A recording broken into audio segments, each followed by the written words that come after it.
I've just now started recording, so time dot is at 45.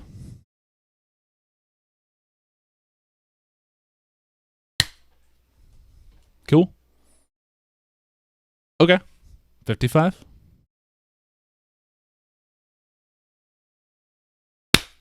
I think that was spot on. Yeah. All right. So we are streaming. Want to make sure I'm announcing in Discord.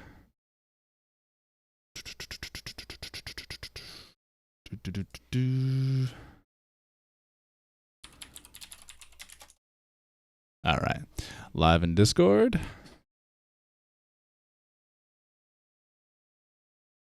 No, well, not live in Discord, but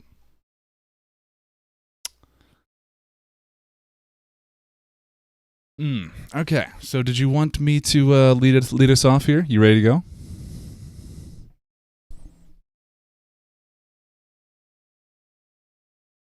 Yes, I have the topic. Actually, hang on. Desktop audio is showing as not full volume. Could you speak for me real quick?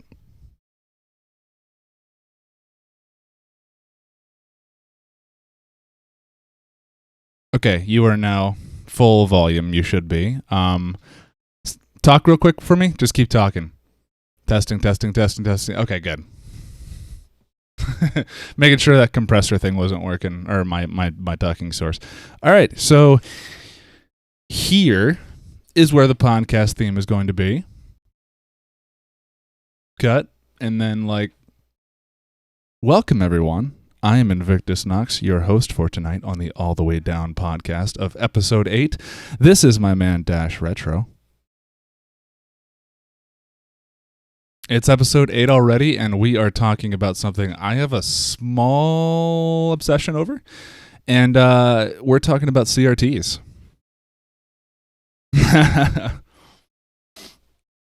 Yeah. So I don't want to do too much. I don't want to delve too much into I'm sure I will on accident, but I don't want to delve too much into how CRTs necessarily work. I think a more interesting topic for tonight is CRTs.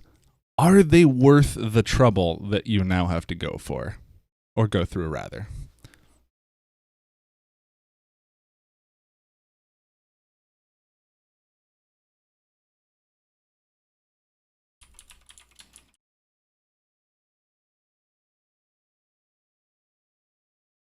Yes.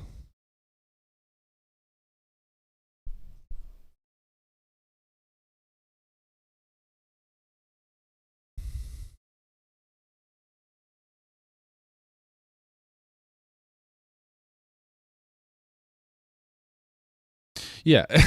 Well, hang on. So you just highlighted two different kinds of use cases. So you said, you can use it for the purity of itself, like, a pure 240p monitor, like a TV or whatever inputs you use. Or you can use something like a PC CRT monitor and emulate. And funny enough, that is exactly what I love doing via Fightcade. So Fightcade is an online matchmaking system with rollback netcode, aka the best netcode you can really have for fighting games right now.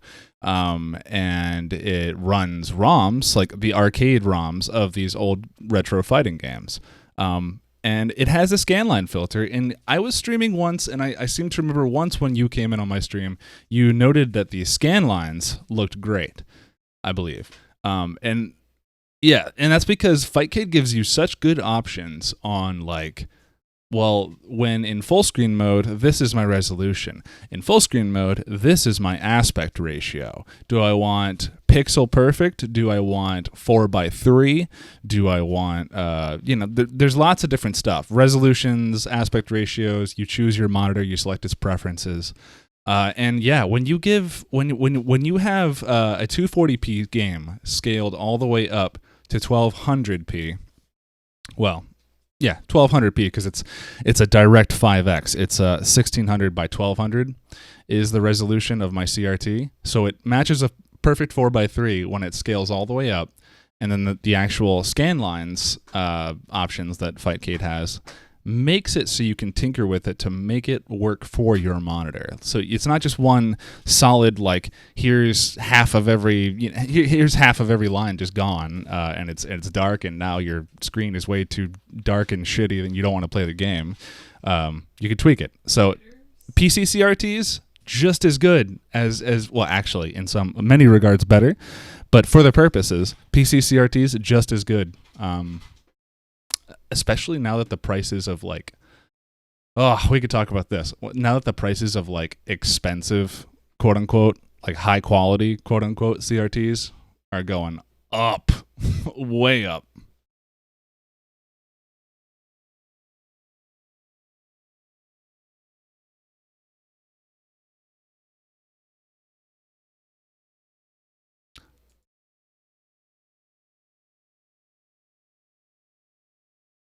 That's that. I was just about to say, yeah, that's a great deal, actually.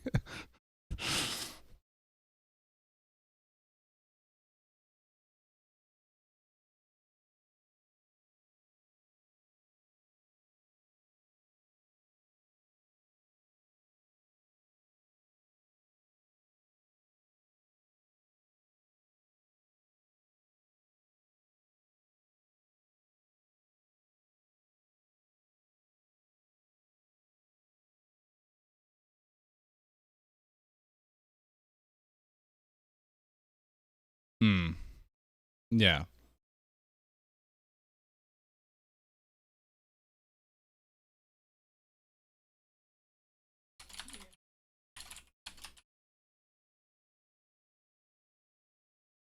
That's okay. We can lay out a table of contents real quick. I'm fine with that.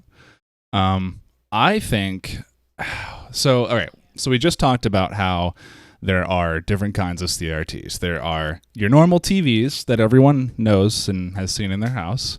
Then you have PVMs, which I guess we should define as professional video monitors. I think they have there's BVMs as well, which are broadcast video monitors. I think they came a little bit later on. They're made of higher quality components, and I think they're 16:9 capable, possibly some even 16:10. I'm not sure. Yeah, but yours is a 4:3 CRT, so it letterboxes, right? Yeah, that's what I was thinking. I think some of the BVMs are actual widescreen CRTs. Yeah. I could be wrong about that because, I mean, that they're a little rich for my blood, so I've never actually gotten like any hands on them. But I've seen one in person, I think, and I've seen another PVM in person. It was from the guy I bought my PVM from, which is actually a JVC.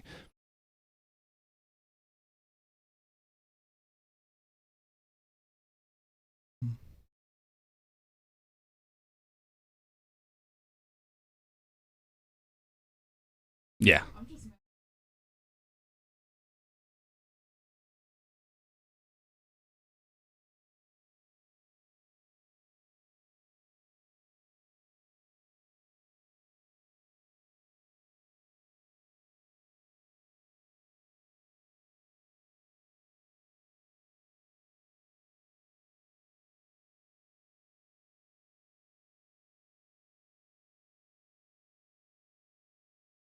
It's because WWE wrestlers ripped them out of the walls when they were trying to make a scene. Yeah.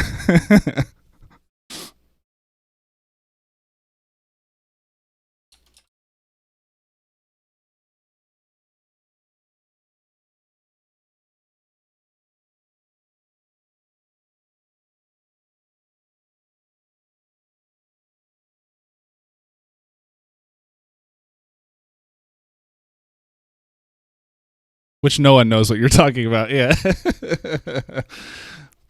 Yeah, we can go real in the weeds with this, which is what I'm trying to avoid. But you were saying, yeah.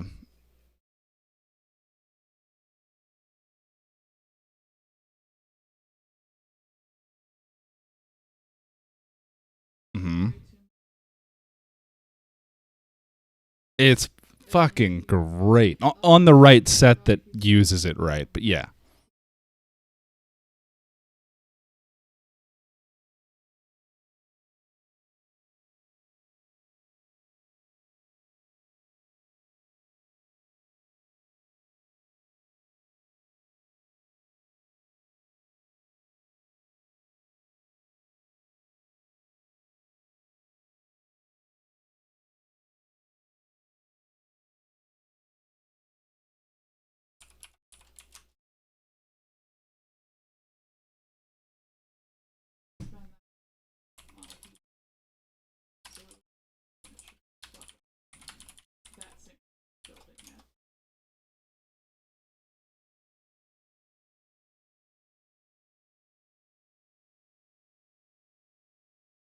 Oh, yeah, yeah. A cable is a cable. Mm-hmm.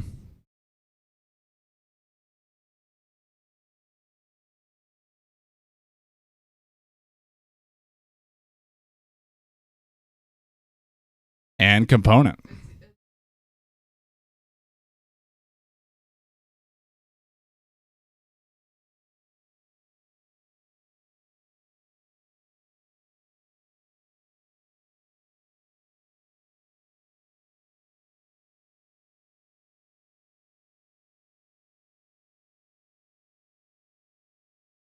And then we have our third category, which most people don't realize, but I say they don't realize because when you say it's hard to find a monitor that takes RGB video, most people don't realize that PC CRTs always have, and that's been at their lowest quality. Like the little D-sub blue connector that everyone calls VGA, that's essentially RGB video, and that's what you're holding in your hand. That if you know what I'm talking about, is better than any obscure cable and video standard that we're talking right now, and that's purely because it's actually RGB video, except the sync signal is not a composite sync signal, which means horizontal and vertical are thrown into one signal line.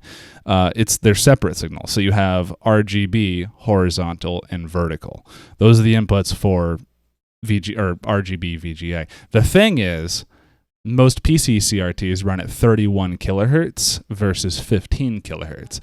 This is pretty much why when you turn a TV on, you hear that loud, high-pitched whine, and you're just like, ugh. But then, as the tube warms up, it settles down, and you also just, your ears attuned to tuning it out a little bit more. With a PC CRT, yeah, I know, the tinnitus just, oh my god. I think I didn't sleep for like a week when I went to LCD in my house. But like, yeah, so, fuck, that derailed me.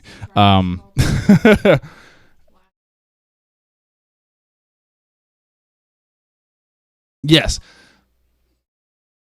31 kilohertz on a PC CRT monitor can't be heard because it is 31 kilohertz. The usual hearing range of the human ear usually caps out right in the middle of 20 kilohertz. And there are other kinds of monitors too, like that have 24 kilohertz, but those are a little bit more obscure devices. We don't need to talk about that because it's irrelevant. Basically, you have your TVs, you have your PVMs, and you have your PC CRT monitors. They're all CRTs. And then now that people kind of know what they are, we should talk about why they are. Now, why would you want a really fucking heavy, really cumbersome, front-heavy, not very very well wieldable display in your house when you've gone to these beautiful wall mount things with OLED displays, yada yada? The reason why is a little something called nostalgia, because it looks fucking badass. That's just how the games are supposed to be played. They were designed to be played on these monitors. There's a bunch of Twitter accounts you can follow that just post comparisons of the raw data versus what it looks like on a CRT, and you're just like, oh my god, that's why I loved these games so much as a kid. Side note, anyway. And then there's another thing called input lag, which means how much time in milliseconds are we measuring exists between the pressing of a button on your controller to the action being displayed in frames on the screen. On a CRT, with all analog, video signals, nothing to process, nothing to upscale, nothing to give any image increase to whatever at all. You press a button, and it was instantaneous. On a CRT with an analog video signal, it was basically like, I think it was like 1 to 2 frames of lag is generally what is considered instant, because I think 1 frame of lag on a 60 hertz NTSC TV is 17 milliseconds, I want to say. So 17 milliseconds, or 1/17 of a second, right? I'm bad at math, so that's not correct.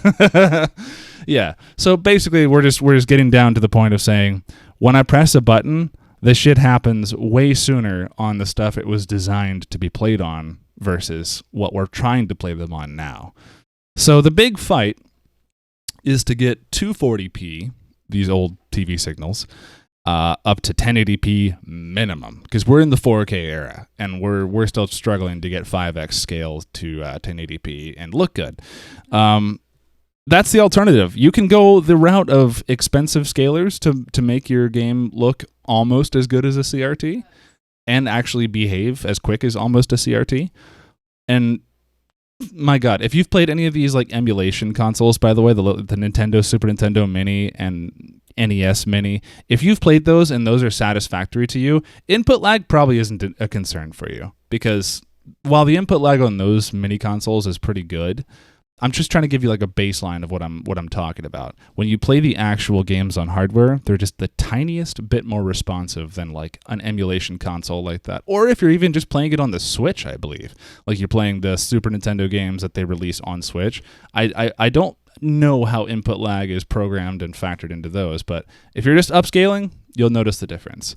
And yeah, CRTs, 20 years, give or take, after the market kind of chose to shift away from them. Therefore, parts aren't as available. And they're getting kind of niche and expensive. And is it worth it to buy it?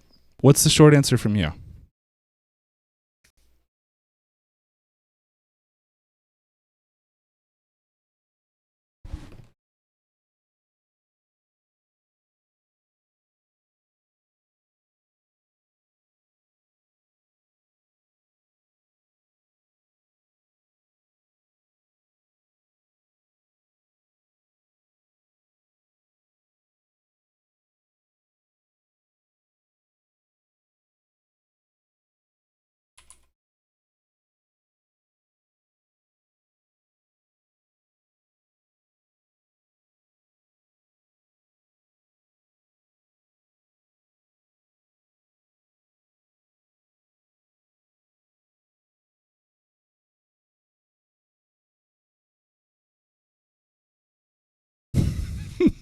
I think you have a right to be, though, because you speedrun.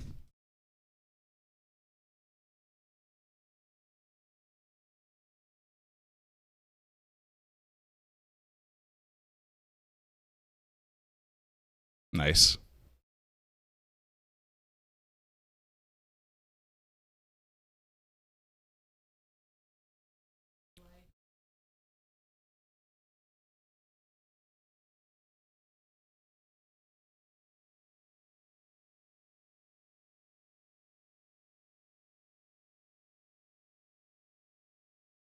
Quick question. Do you want to talk about upscalers in a future episode? Okay. Like how we're doing CRTs now. Just an idea. I'd love to.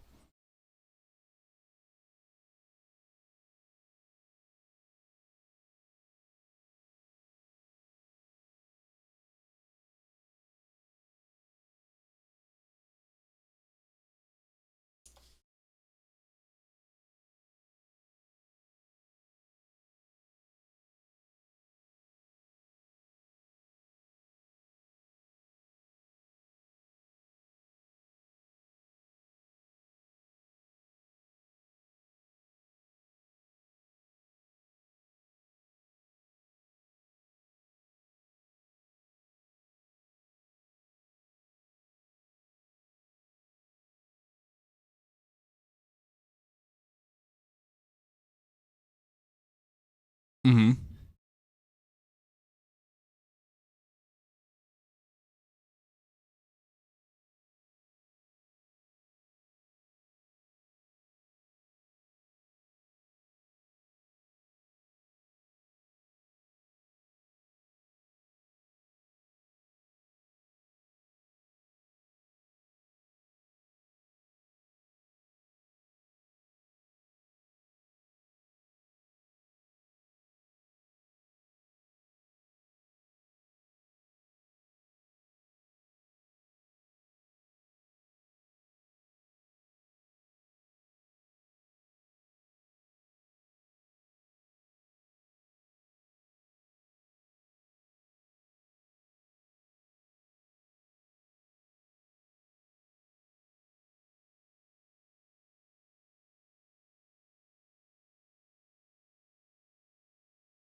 Yeah.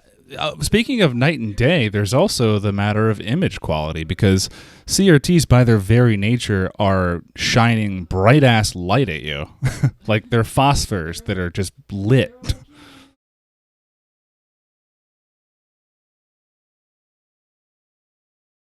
Mm-hmm.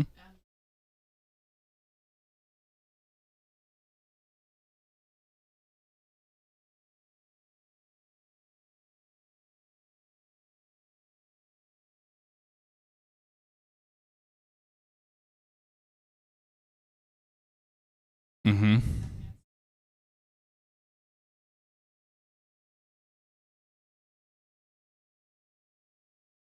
Yep.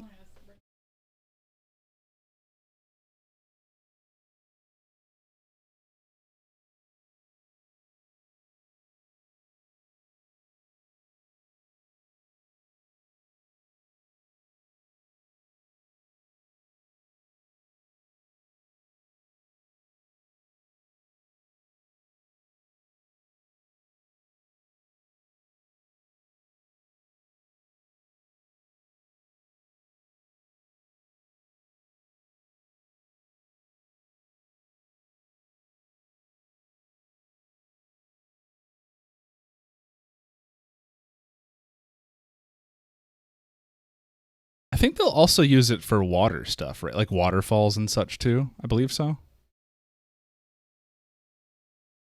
Mm.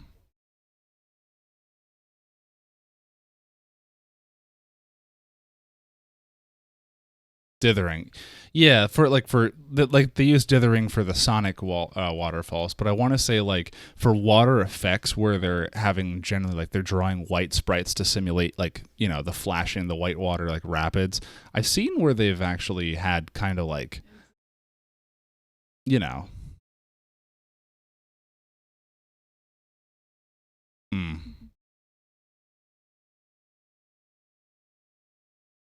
Oh, and to bring it back to fighting games, when you see Ryu load up a Shoryuken and it's blinking like real crazy for a second while it's getting bright, and if he lands the Shoryuken, the resulting enemy will be like engulfed in flames, and your whole character will like flicker like crazy on fire for a few seconds before he hits the ground. Yeah,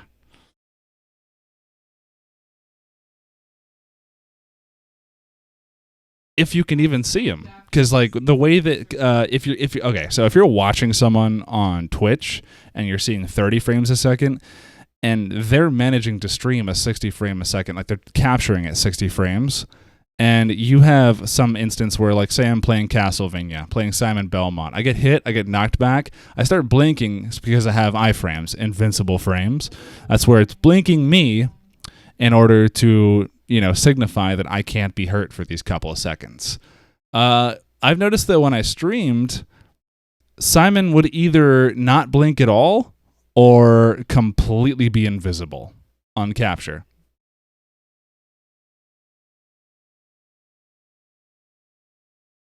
Mm-hmm. Yep.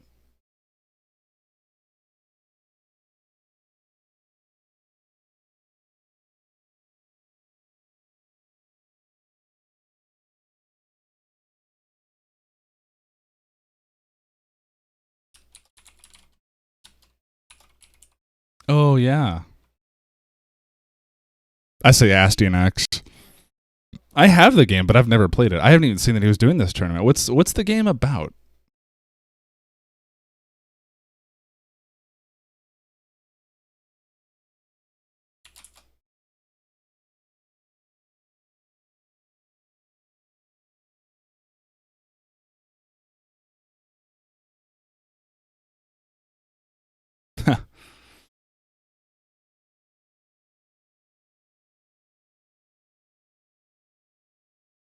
That's awful.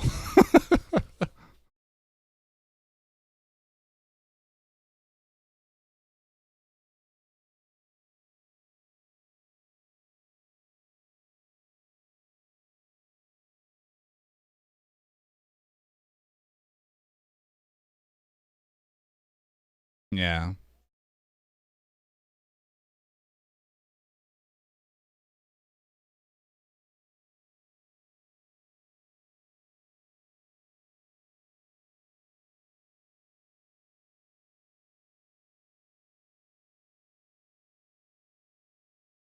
Mm.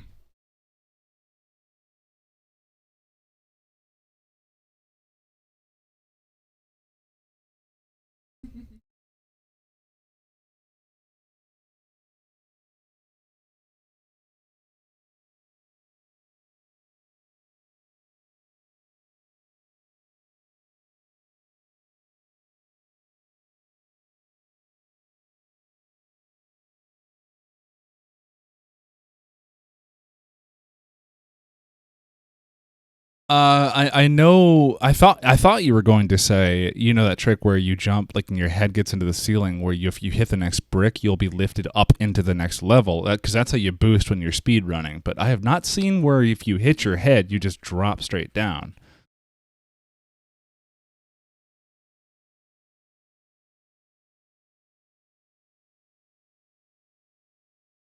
Yeah.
This is still Astyanax, right? Okay.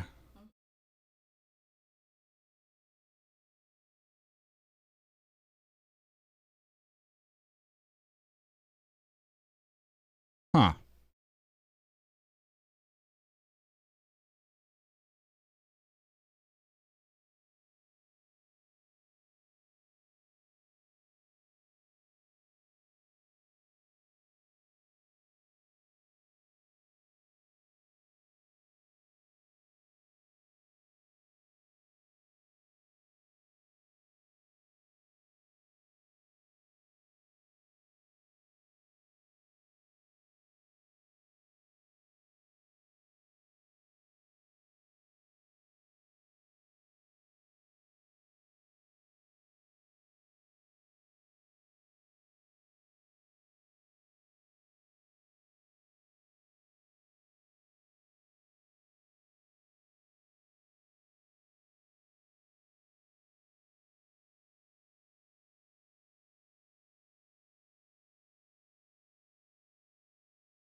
Yeah, I'm looking at the arcade version of the ROM, and it's actually a very beautiful game. It looks like it would be gorgeous on a CRT. Like, I'm looking at this one level where there is indeed a bunch of pits, but this hero-looking guy is walking across this area. That he's on top of columns, almost like an aqueduct-looking thing of Rome. And he's walking in between where the pits are from the broken pieces in the aqueduct, and there's like a lake there with the reflection of a mountain, a green mountain on this pretty shiny blue lake, and then a blue sky with clouds in it above. Is this a Super Nintendo game, or is this a... I was going to say, this is a gorgeous NES game. Oh, it's beautiful. Dude, it looks like... if you saw the arcade version... The environments, yes, the character sprite that you play, not so much, but the environments look on par with Castlevania 4. It's real pretty.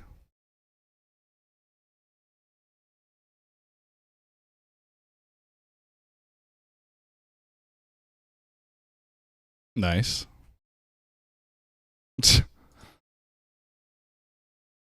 But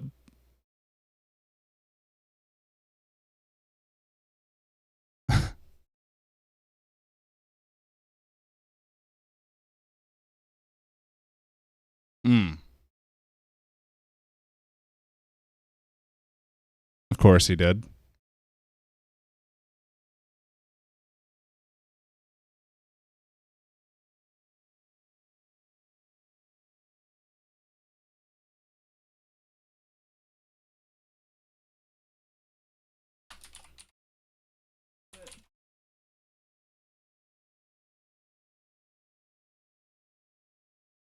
Yeah.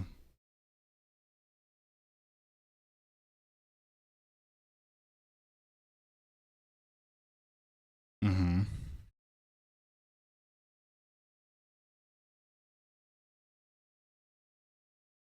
Yeah, that blows. That's if though, if they're whatever they're using to emulate doesn't compensate for that sort of thing. If that can even be compensated for, I'm not sure.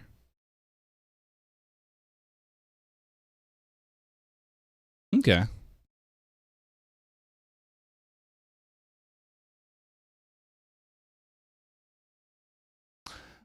I know that like in certain regards, emulation can be better.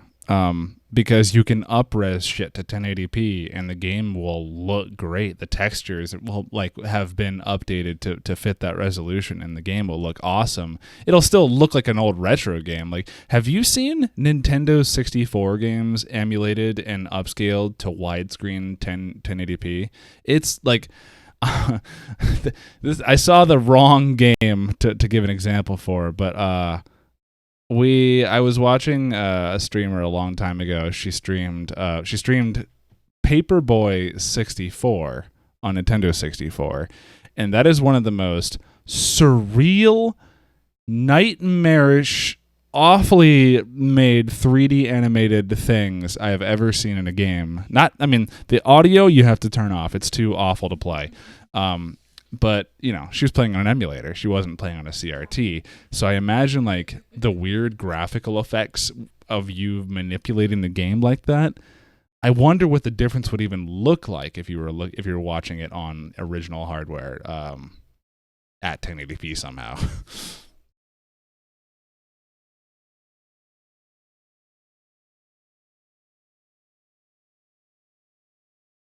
It's you force the game to run in widescreen. Nope. Yeah, when you're emulating 3D games, like I think it's just kind of like a built into the nature of how the games are made. I'm not a programmer, so I'm not sure, but like there's a lot of games where like say on GameCube, if you start the game up and you hold down B or something, you'll force it to 480p instead of 480i.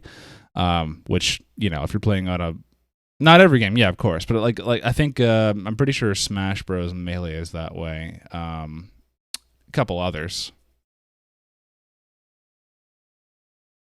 Yeah, and so like there are PS2 games that will be widescreen compatible as well, and I think other games like you just kind of have to tweak it to force it to be widescreen.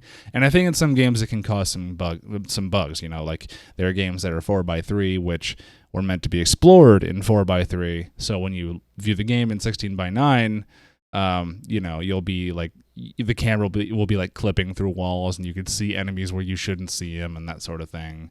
Um, yeah,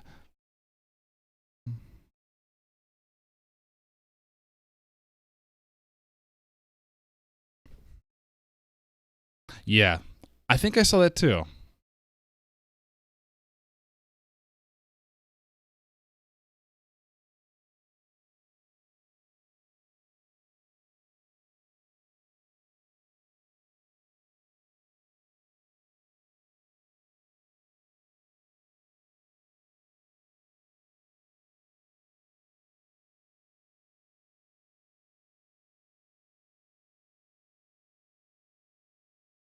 Yeah.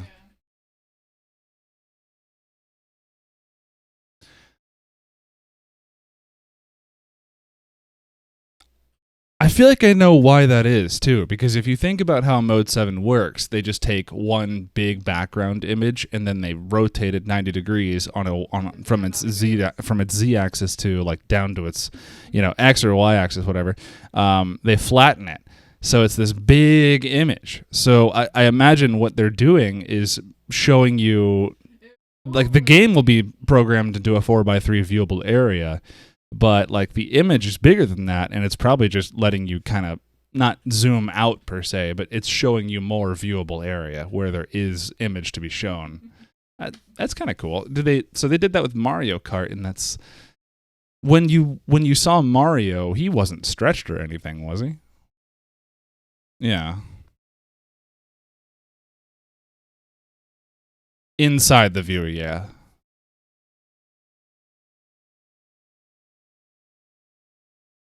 So, you think it's worth it for the hassle?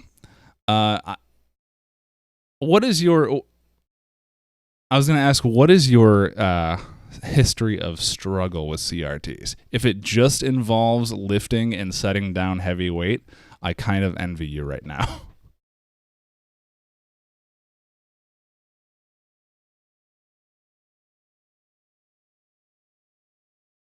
Mm-hmm.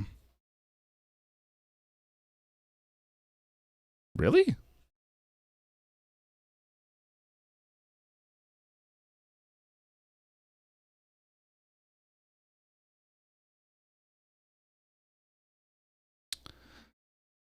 It's a. You said it's a 20L2.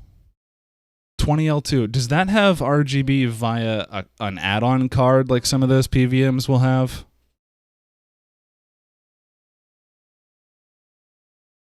Oh, so theoretically you could probably just find a composite add-in board.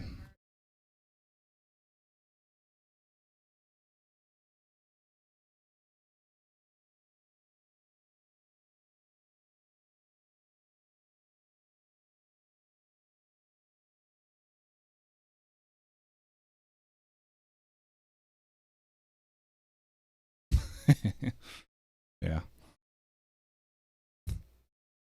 Oh? Oh, can you elaborate on that? Mhm.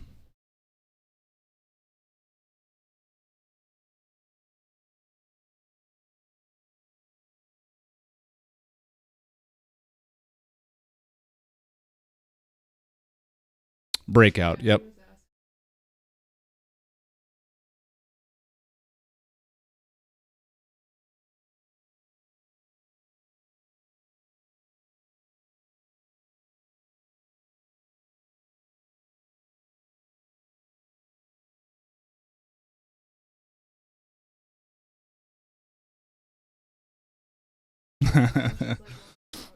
I see.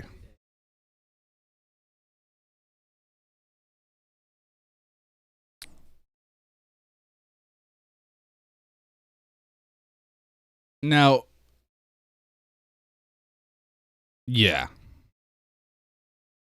Now I do want to specify to everyone we are like the 1% of the nerds who like the games that, are played on Super Nintendo and such.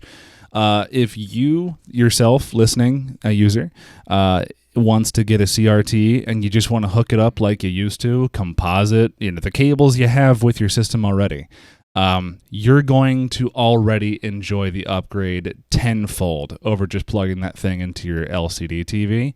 We're talking about things that require A, like Dash said, mods to your console in a lot of cases, B, things that may require expensive plug-in boards or, upscalers in order to even know the difference. We're streamers. We have significantly higher investment costs when it comes to essentially getting the best view for our viewers that we can, not just for us. So we have that on us. For you, you can enjoy it on TV.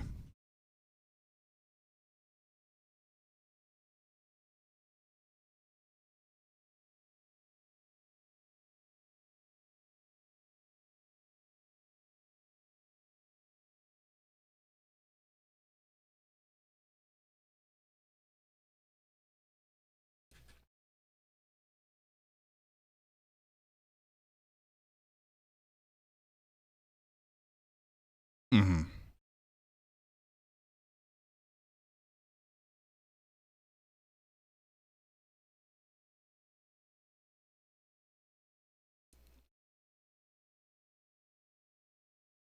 Quick quick primer. When we say RF, we're talking about that one coax line you used to plug into your TV back in the early 90s. When we say composite, we're talking about the yellow, red, and white cables that you're probably familiar with. When we're talking about S-video, we're talking about this one, it's video only, but it may have audio lines attached like the red and white cable. But this one will have like this, it'll be like a weird black square plug with like a little plastic piece inside it. All that is taking composite, the yellow cable, and it's taking not horizontal and vertical. It's taking luma and chroma, so your color and then your brightness, and separating these two signals so you have a little bit more a refined image than what you're already used to.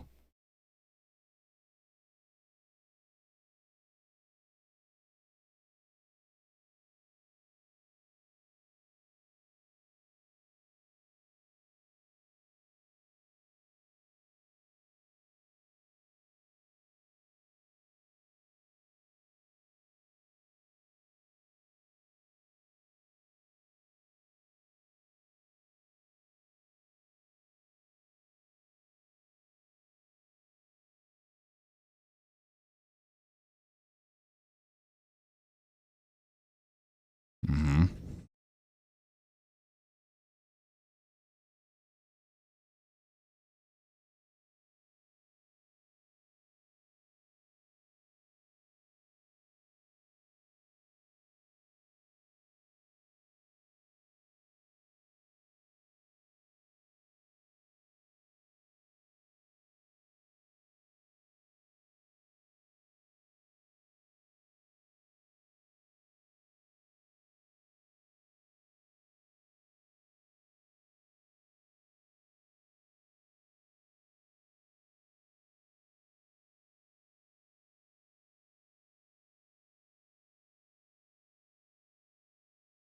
Yeah.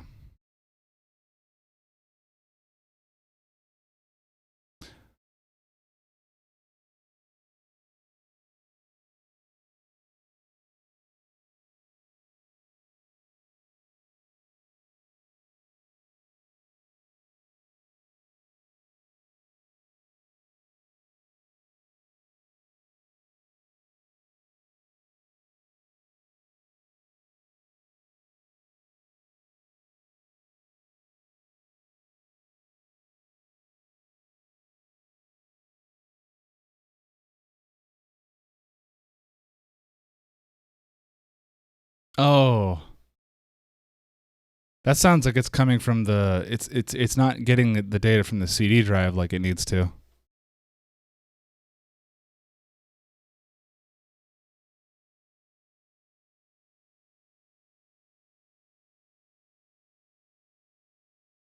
Mm-hmm.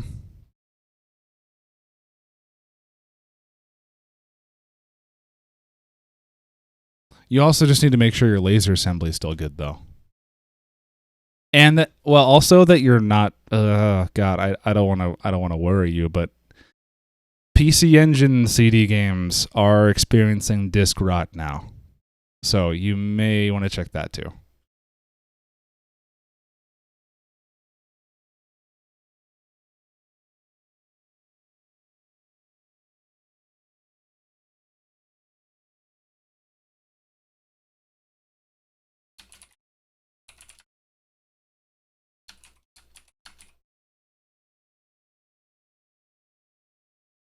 Oof. Console 5.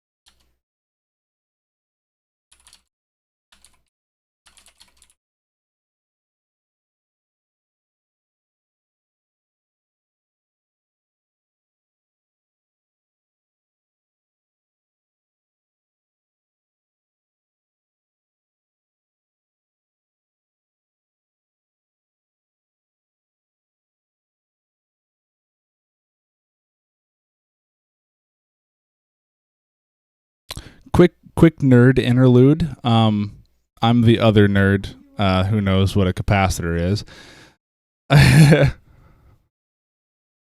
Okay.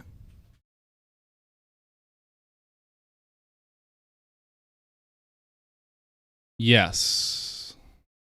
Yes.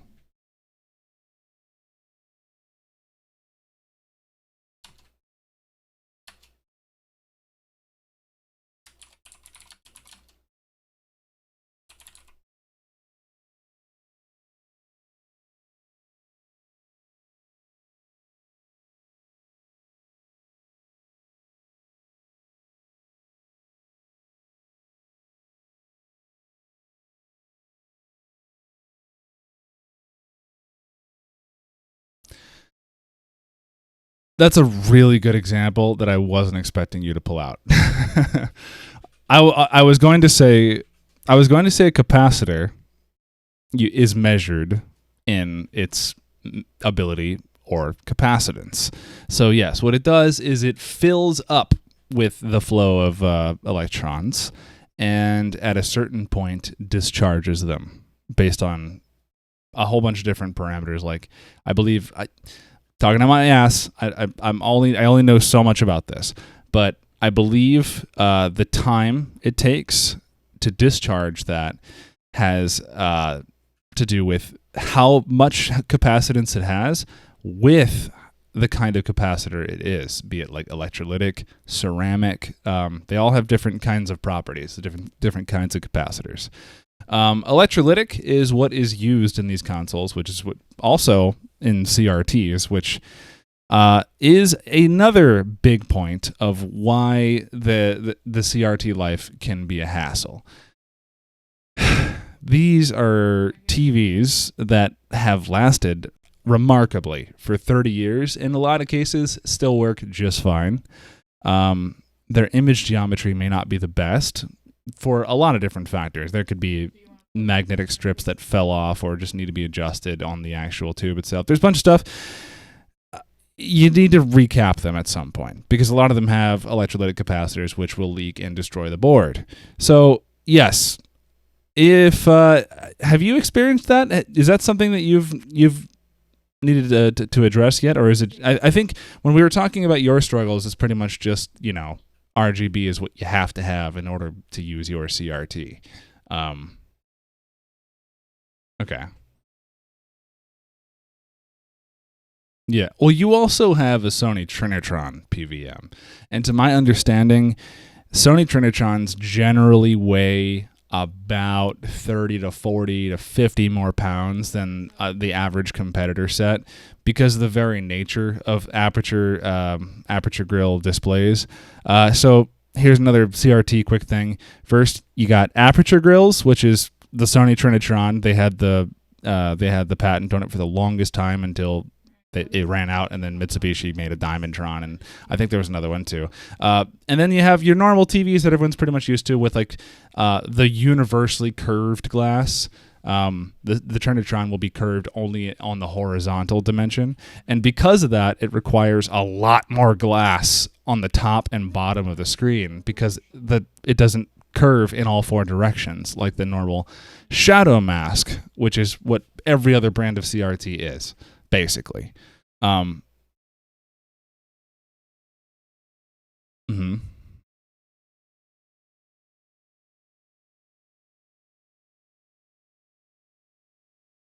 An aperture grill. So a shadow mask, think of it as a very, very fine net. It's a metal shield with circular holes in it. If you look real close at a CRT, you ever did this as a kid? You ever look really close up to your TV, and when you look at it, you can see little circles of red, green, and blue. You're going to see those repeated over and over and over because those are the electron guns are firing red, green, and blue at those sections, and what you see is the light that comes through that grill or shadow mask. The aperture grill, or Sony Trinitron's design, if you look at it real close, you'll see vertical lines, a red line, a green line, and a blue line. And what that is purported to do, at least back in the day when it was first invented, is it promised the ability to get more light through than a shadow mask could provide, as well as having higher color definition by having the bars right next to each other, as opposed to kind of like in the same circle area. And this kind of made it a huge success in the marketplace. But as I said, the way it's designed, because it has those vertical lines, it's curved across the horizontal view of the glass to give you those vertical lines all the way across. If they curved it in all four directions like a shadow mask, those lines would be bent and the image would be distorted.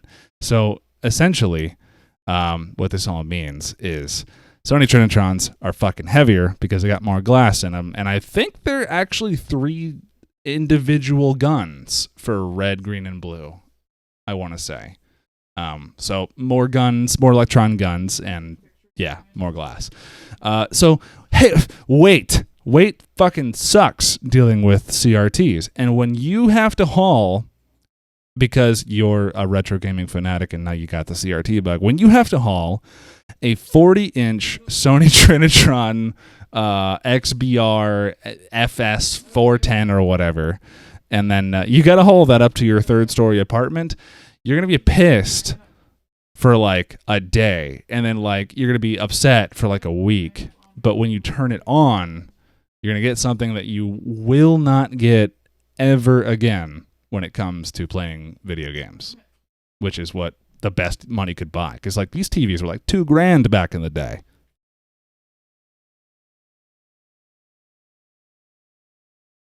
Yeah, sure. Sorry.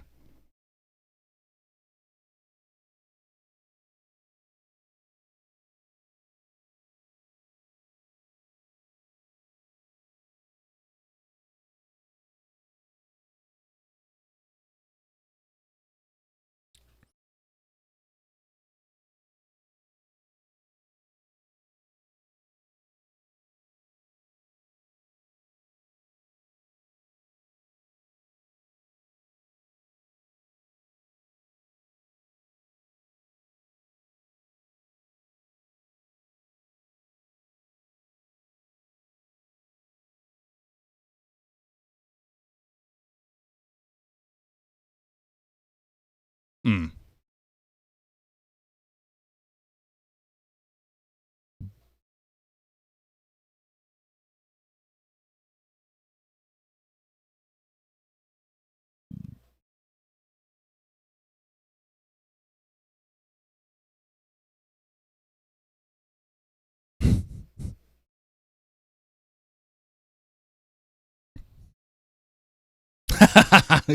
you can't. It's. Go ahead. Sorry, I'm with you.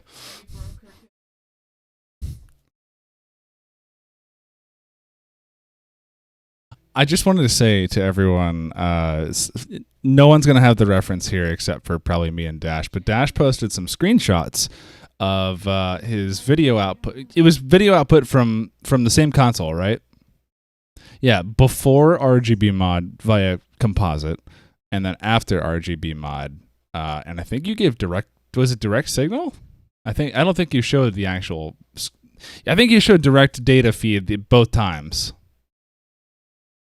Yeah, through the capture card. And composite, which is the majority of what everyone was going to use.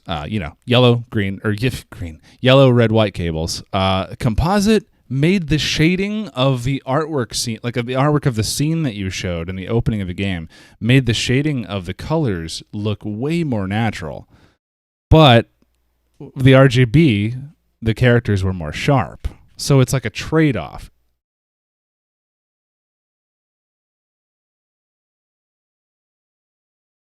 Yes.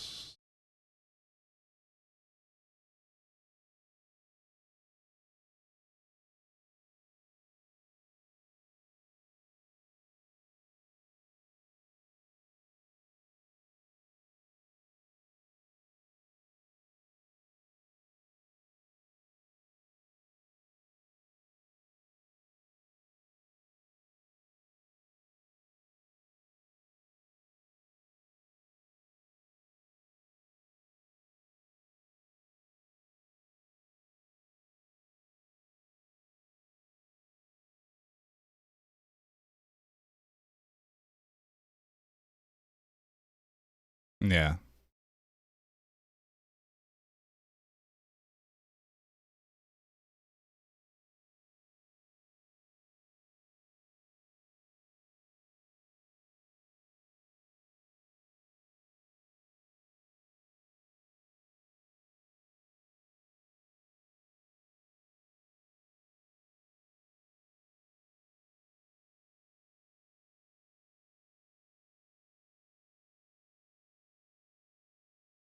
I think on yeah. I was gonna say I think no matter what, that's gonna look really good on the PVM. I remember a specific time when I went over to a local buddy's house. We're in a retro gaming group together, and we trade stuff every now and then. He showed me like I got him into the CRT. The bugs bit him. He showed me this he was playing one weird Konami game where like you play a baby on Famicom disk system, and he was playing on this PVM, and I was like, whoa, yeah, you already RGB modded your Super Famicom? And he was like, oh no, that's composite. And I was like, excuse me, because I was looking at it and I was like, holy shit, composite on a PVM looks like RGB on a TV. It's fucking good. You have to actually search for a couple seconds to notice any of the blur that wouldn't be present on a higher quality video signal on that monitor. So the kind of the kind of CRT you buy does matter. Whether it's aperture grill or shadow mask, that's a preference. You can look up and see the differences between the two. And then there's like, when was it made? How good are the electronics inside still? That sort of thing. So there's so many factors in whether or not a CRT is still mechanically sound, and or will it be for the duration that you intend to enjoy it for.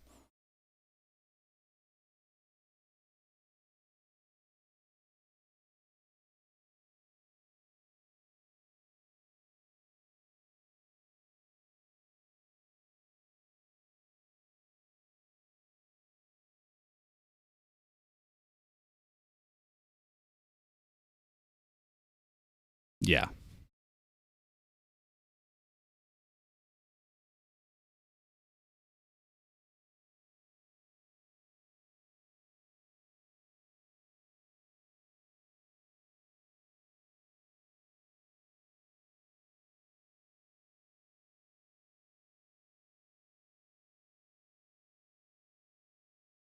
Yeah.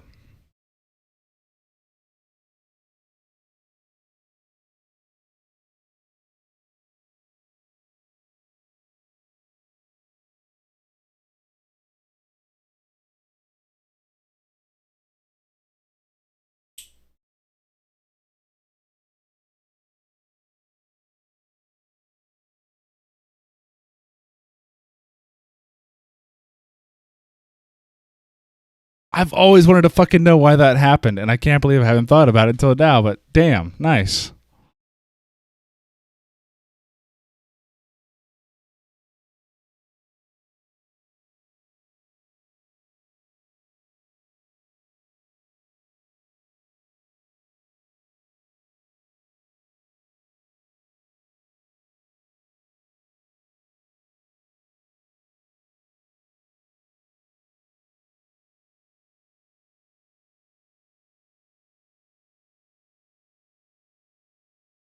Which is probably composite sync.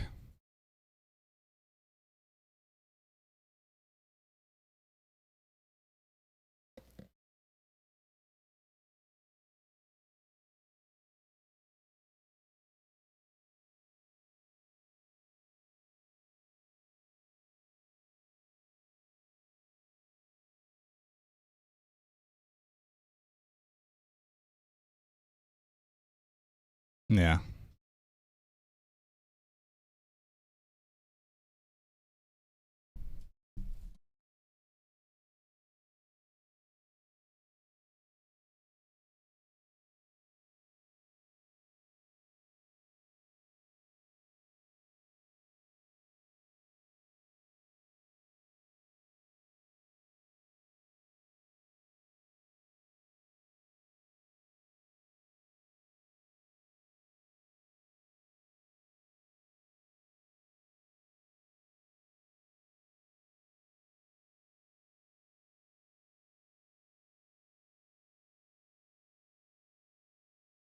Yeah, which is a thing that is different from TV to TV depending on their design. A lot of TVs won't be able to actually do that because they don't use RGB natively to use the on-screen display. But it is a thing you can explore once the prices of PVMs go through the roof, which that's my next subject, which we talked a little bit about price earlier, but I'm looking here at the sold listings on eBay. If I sort by price, which it's not letting me do right now, but here I'm looking at a 5-inch PVM, which is a teeny tiny little thing, and that's sold for about $500. I'm looking at a 14-inch, which is, I think a 14-inch is how big that's how big a PVM I use. It's a great size.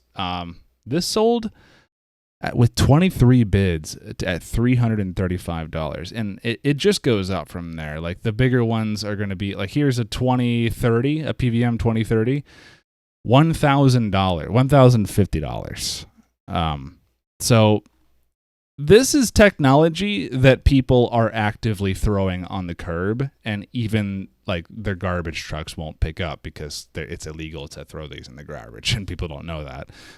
So they're letting perfectly good electronics, which I I made a tweet today. It did a lot better than I thought it was going to, but I was saying essentially, eventually there are going to be a lot of people regretting letting that big, nice 32-inch like Zenith or Philips Magnavox with quote unquote just S video, letting that go to the dump, because I'm predicting, based off of how the prices of PVMs are through the roof and how big the retro gaming market has become, even before the pre-COVID explosion, even with the COVID explosion, there's so many people into it, and everyone knows like CRTs are the way to like really look at these. And I just think like the JVCD series of the world, the Sony Trinitrons, like the big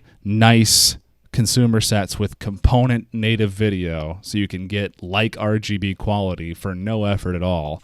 I think those are going to start selling for higher than $100, like we're seeing them sell for on Facebook Marketplace and such right now. I think the cheaper sets, if they survive, are going to be, if they look really aesthetic, like if they're like an RCA set that like are still built into those big wooden console boxes, I think those will probably sell pretty well. If they're a good quality tube, or like just a nice middle of the road GE TV, I think even those are eventually just going to be not outrageously expensive, but not free anymore. Certainly, I don't think they're just going to be grabbed off the curb like they are now. The days are. I talked to someone who's been in this for a while, and he said you used to be able to just like call into a news station and be like, "Hey, do you have any of those nice broadcast video monitors, those PVMs that you're trying to offload?" It's like, "Yeah, we got them in the back. We're trying to get rid of them for free." Well, I'll come grab them. I'll take them off your hands. And now they're selling for thousands of dollars. It's like, I think that's just indicative of the rest of the market eventually. Not to that extent, because PVMs are a lot more uncommon than consumer TVs, but like I do think they're just going to be worth more at some point.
Yeah, I think the answer to that lies in.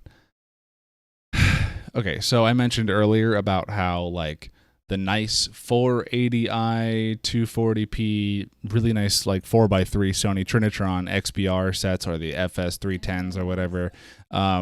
Those are getting expensive, but those sold new for like almost $2,000. At when you can go back and look at like Christmas catalogs at Best Buy for TVs like that, and they were selling for like $1,800 or such in like I'm just throwing this out there, like 2004 or something. The market was moving then, but like the CRT good picture stuff was still well established to compete against projecting TVs, which in my opinion are garbage, but we won't go there for now.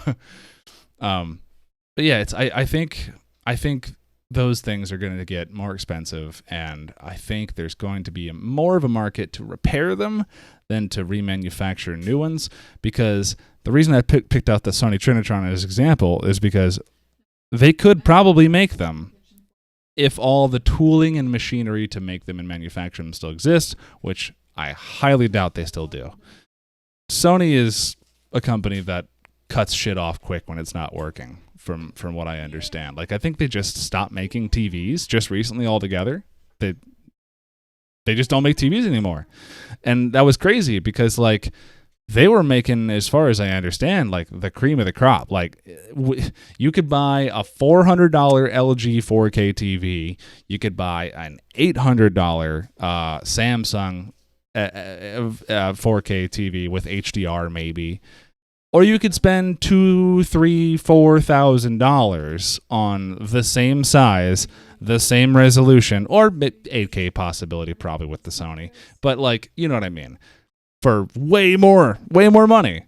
And I'm like, okay, well, they have to be in Best Buy for a reason. People have to be buying them. They have to be worth, there has to be something in them that makes them worth 10 times the cost of the next leading brand. And it's like, maybe they weren't worth that much. And I think Sony was losing a bunch of money on it. And I think they just said, fuck it. No, cutting it off.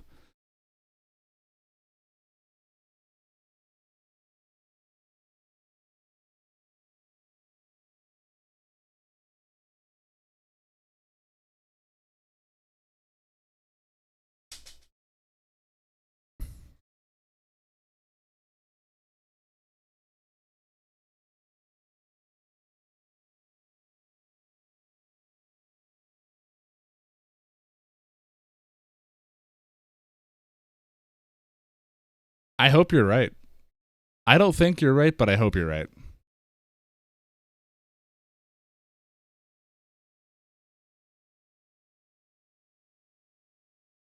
Yeah. I can. Hmm?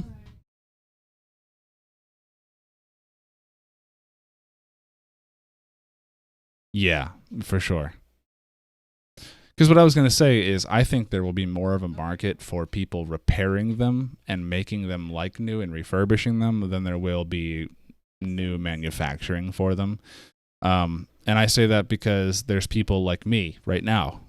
I know someone like me who now has 1, 2, 3, 4, and I got one more today. I wasn't even trying, but it just happened. I got one more today. 5 PC CRT monitors. 3 of them have what I assume to have flyback transformer issues because they're just worn out and they won't produce a picture. They just keep flickering. Essentially, the power is not able to get to the machinery that needs to fire to make a picture on the screen, is what's happening. And the 2 Apple iMac displays that I'm actually looking at and talking to you on right now, I'm using a CRT to use this and film this podcast. On that, they were apparently infamously going bad with their flybacks. So at some point they were issuing recalls, Mac was, but I think that ship has sailed for me, and I can't find any parts like I thought I could. I figure flyback transformers, I figure CRT parts would be a little bit more plentiful than they are. Like new old stock, I mean, there's got to be service places somewhere that just has a bunch of shit. I don't know, but it's a little harder than I thought. So that's been a huge woe for me when it comes to dealing with CRTs. Is just trying to make sure all the ones that you have work.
You're saying just replace the upscaler, essentially, yeah.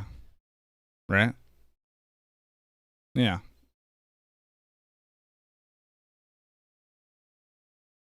Yeah.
What if we just like show up to like LG's headquarters and then just have like a little potato sack with like a bunch of retro tinks in it. Just like chuck it in a bag, just chuck it over their fence and hit their front door and then just run and see what happens. See if like LG starts making TVs that are 1 millisecond of lag. Could you imagine that? If their upscaler could produce between 1 to 2 frames of lag, that's exactly what we hunt when we go after the OSSC, or we go after the RetroTink, or we go after the FrameMeister. The FrameMeister is going to put a tiny bit more lag in, but honestly, the FrameMeister is a quality product as far as I'm concerned. I've used it for 2 years now, and it just fucking works every day, plug and play. It's awesome. But, yeah.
Yes, it does.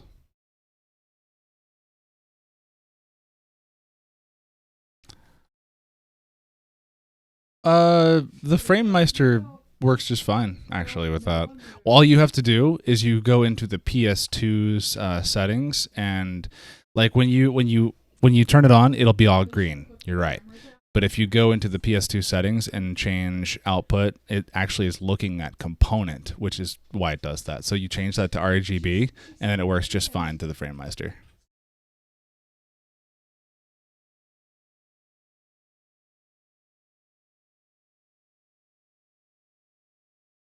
To be honest, I believe the cable I use for RGB on my PS2 is a C-Sync cable.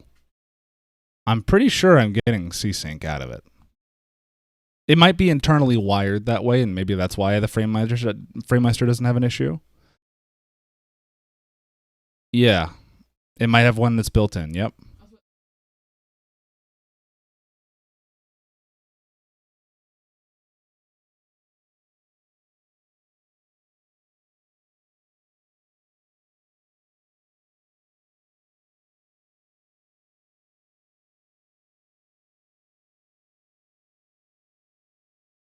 Yep.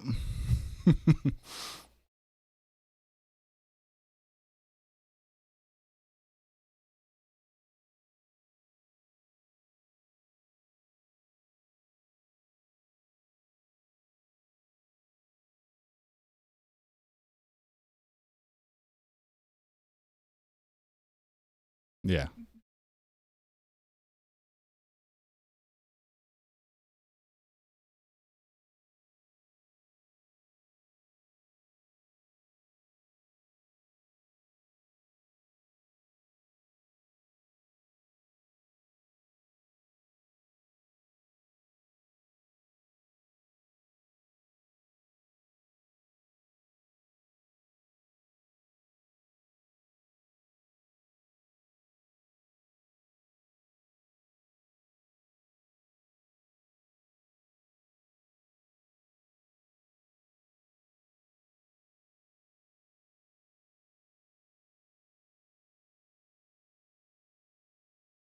Mm.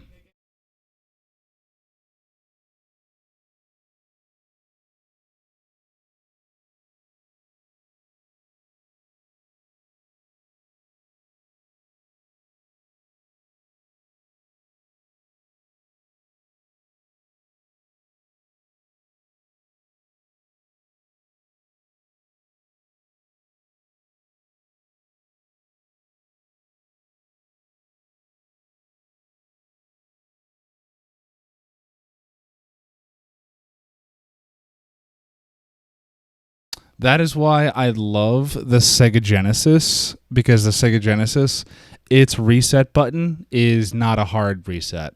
It doesn't like just interrupt the power so you don't lose the sync.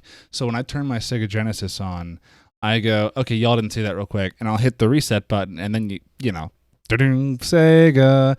Same with the GameCube. The GameCube's reset button, software reset. It's beautiful because I haven't tried the N64s yet, but I think you're right. The thing about the N64 though is, man, those buttons love to get stuck. My reset button has been stuck since year one of me owning it as a kid. It's been pushed in since year one. If that ever comes unloose, like while I'm if that ever comes loose while I'm playing a game, bye game. That sucks. but yeah.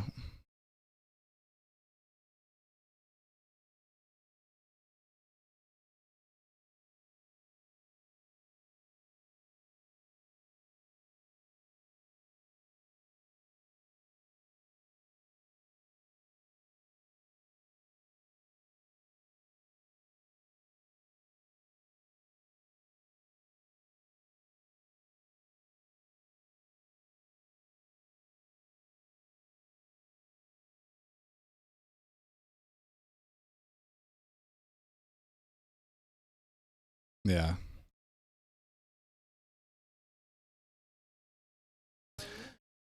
Well, oh, sorry, go ahead.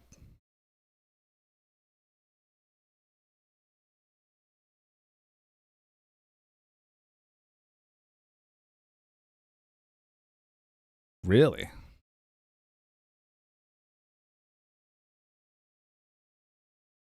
Oh.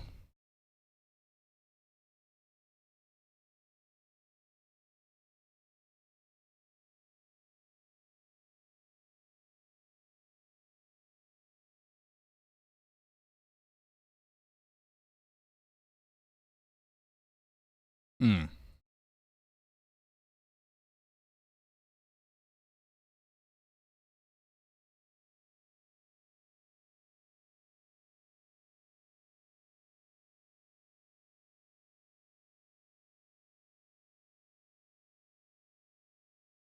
You mentioned the other problem with the FrameMeister. I'd like to list one more grievance with the FrameMeister actually, which is caused by Microsoft ceasing production of them. The prices of the FrameMeister have gone through the roof.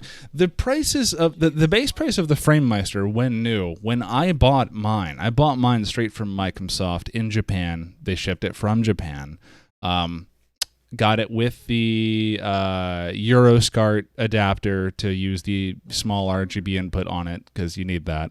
I paid for a remote control overlay so I don't have to read Japanese. I can read English on the remote. $400. It's a lot of money to spend on something that isn't even a video game console.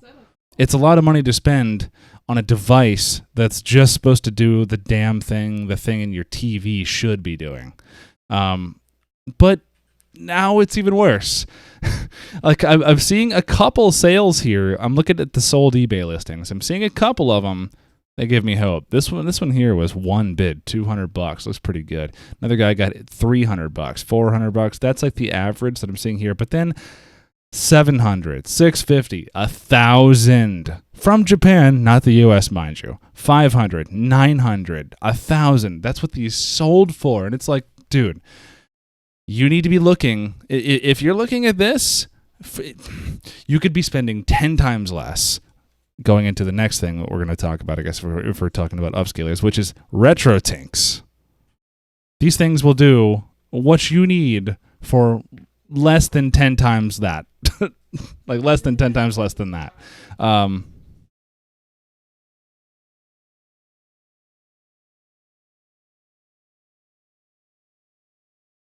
Yep. I think it's about $100. And the Mini, if you're only interested in using the cables you already got, yellow, white, that composite, what you're used to. And if you have S video, it works for that too. This is the Mini. This is only like $80. And of course, you can always wait for a sale. He does coupon codes every now and then.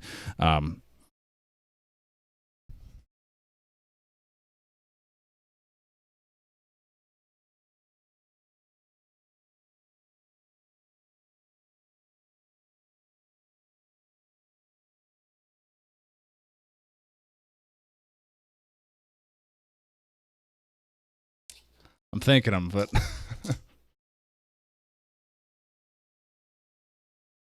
oh, what? Who'd you buy yours from? Okay, so you bought from like the trusted source. So OSSC stands for Open Source Scan Converter. Different websites will sell the OSSC in varying different configurations using different parts because it's an open source project. So I think you can get the OSSC if you not even without all the bells and whistles. I think you can put one together for between 80 bucks to like 120, but I think to put it together or just to buy it as its own normal thing can be as inexpensive as like 200 bucks, which is half the price of what the FrameMeister was. But I will say this. Yeah, I will say this. When I bought the FrameMeister, it was at the time that the OSSC was kind of new. It was established in the people that knew how to do it what they do now. But like the appeal of the FrameMeister is you plug it in, you plug your console in, you plug it into the TV, maybe use the remote to find a zoom setting or a color profile you like, and then like it does everything. It works with every capture card. It works flawlessly universally. And that's what I wanted. I was like, I'm a streamer.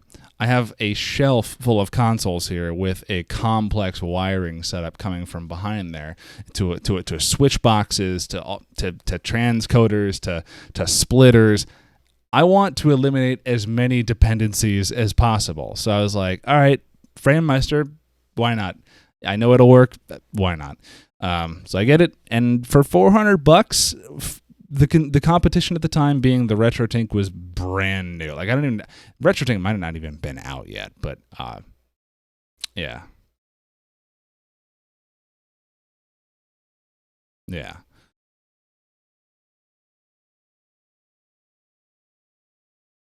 Yeah. But the thing with the RetroTink is they're 2x. They don't go all the way up to 1080p like most people will want.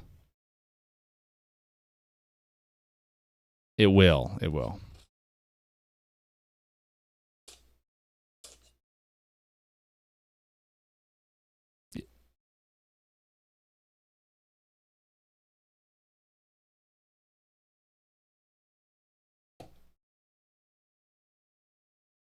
Nah.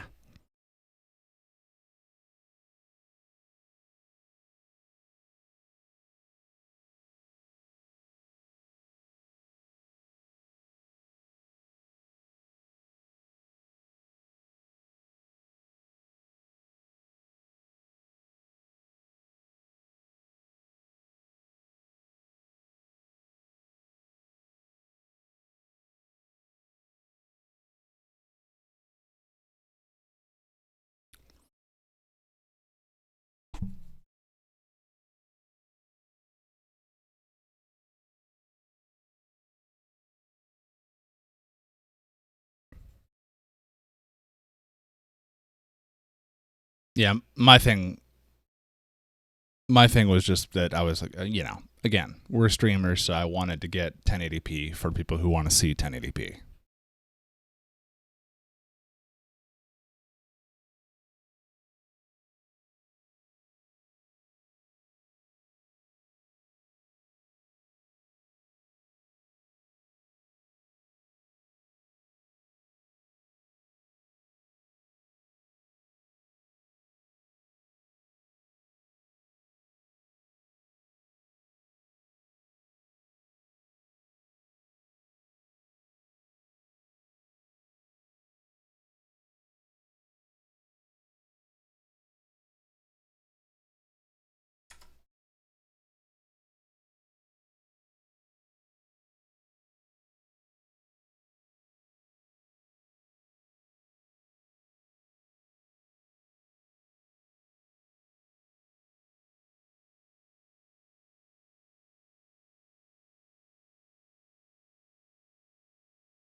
Yeah.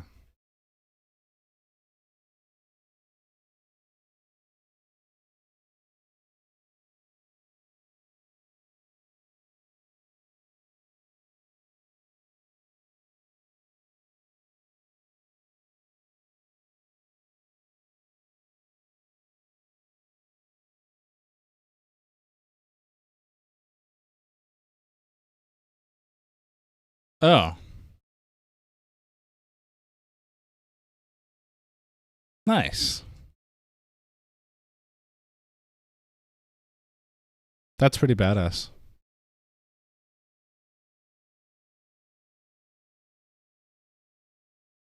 I'm Yeah, I'm thinking about getting one myself to replace my FrameMeister. The the thing that kind of irks me though is that 5x. That's what everyone wants. That's the goal. 5x 240p is not 1080. It's actually 1200. So you have 180 lines that you're missing here. I divide them evenly, I guess horizontally, top and bottom of the screen. Use what would be underscan. Safe to eliminate 90 lines from top and bottom, I assume. I am a little bit more of a purist. I kind of would really prefer like see 720p. I actually stream in 720p because I upscale to 720p. And the reason I upscale to 720p is 720p is, what's it, 4x, I believe? I want to say. So 240 times 4. Oh, it's 3, yeah, because 4 is 960. There we go. Yeah, so 720p is 3x. It is an even integer scale, which means when I display 720p, I'm displaying all of the exact image that the console is transmitting. And that means if I want to do a scanline filter, it will be properly integer scaled with the resolution that I'm canvas scaling with OBS. So I'll be over here on the right side of the screen taking up, camera, chat, yada, yada. Over here is an exact 4:3 replica of the original signal, 3x'd. So that means you put scan lines on, you have scan lines that miraculously now don't look like shit like they do in almost every other modern retro game or port to, that's such and such. I hate scanline filters generally, but if I want to do them, I want them to look good,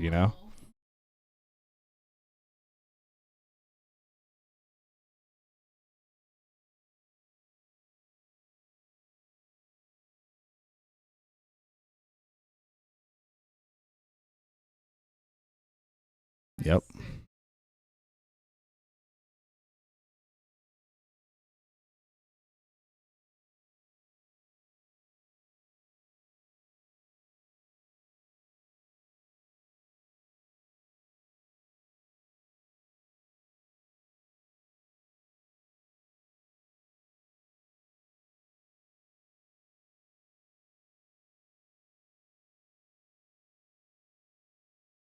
So that would be 1440 on the horizontal scale then, right? It's 1440 by 960. That's the resolution. Yeah. Yeah, yeah. I was calculating 360 times 4 rather than 240 times 4.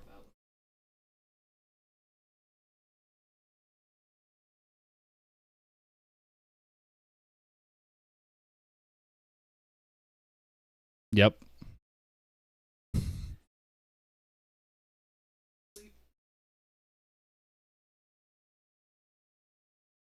I'm glad you brought this up.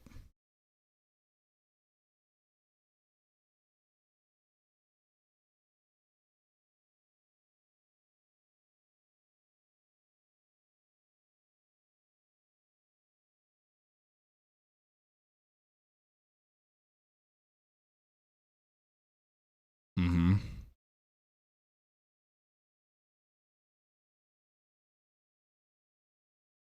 Yeah. You'll see below them.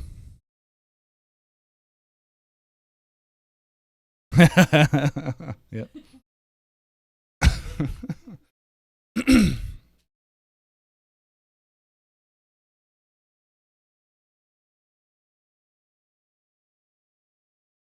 And that's something the FrameMeister does that you really can't get with the RetroTing. The FrameMeister has zoom capabilities to make 1080p look perfect.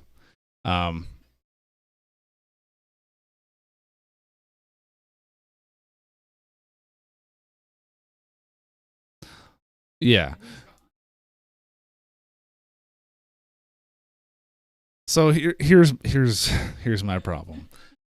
Once I saw it, I don't care how ugly it was. Once I saw it, I never wanted to unsee it again because it was like information that I know I'm not necessarily intended to see, but the nature of CRTs being different model to model, you might see. And there are some details, like especially in Mario, you mentioned where, hey, I'm in the sewer level of World 1, Level 2, or whatever it is, I guess. And what's this? I'm big. I can hit this brick up here. I'm now on top of the level, running through where text would normally be, and also maybe some overscan. You know, you'd see, it's like a little bit of an Easter egg. You're out of bounds of the level. Which coincidentally was like my favorite pastime to do in like Halo. I loved breaking the game like that. Anyway, with Sega Genesis, it's even worse. So you may see a little bit of pixel of or one line of sky, but in Sega Genesis, they used those bottom. Well, first of all, Sega Genesis is not 240p; it's like 256 or something. But they used all that extra resolution at the bottom for sync data. So there's like a bunch of periods that will show up at the very bottom of the display feed, and there'll be different colors shifting depending on what's happening in the scene above, and it'll be going across the screen or back all the way to the start of the screen and back over, and it's like it's just data that the game is like blast processing through to give you the color you're seeing. But it's like, now that I see that, I want to be the one who gets to cut off what gets cut off. You know, I don't want something doing that for me. So I love the FrameMeister for that.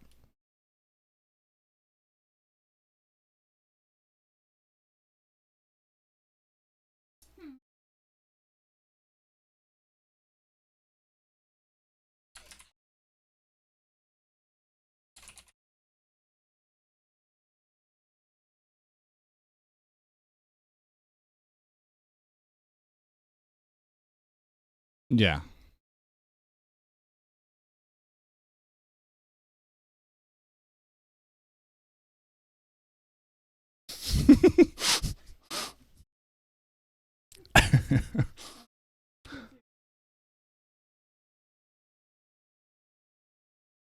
How much shit is there, would you say?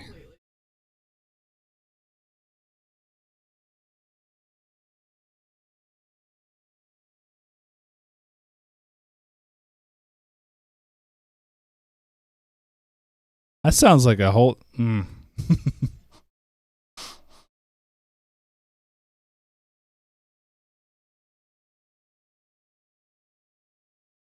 Yeah.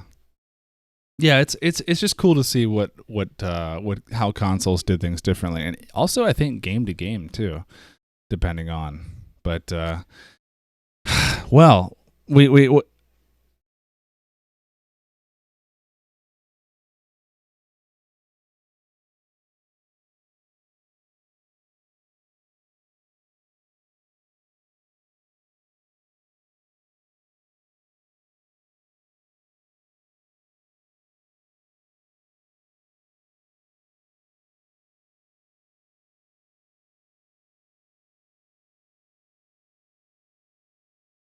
being drawn.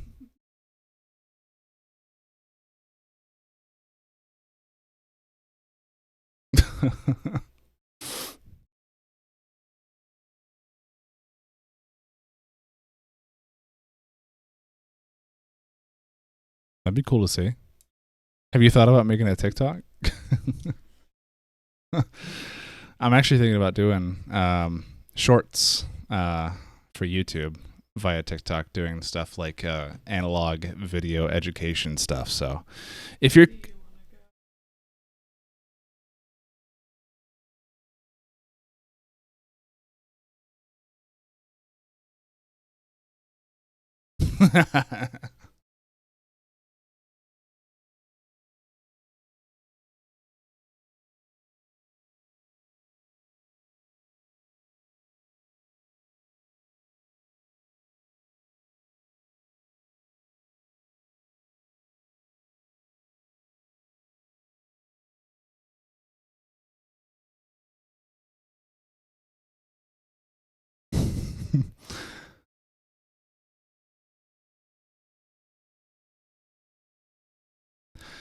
Agree with that. I was gonna say TikTok doesn't do that, but if your problem is with autoplay, then yeah, it's all autoplay.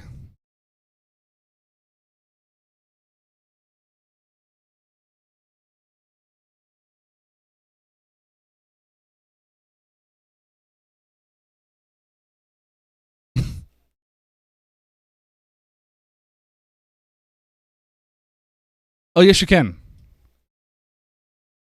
You you scroll back up and then you scroll back down to the video. You don't lose it like it's a social media feed where if you're looking at it on Twitter and then something happens and it auto refreshes and it's gone. It doesn't happen on TikTok.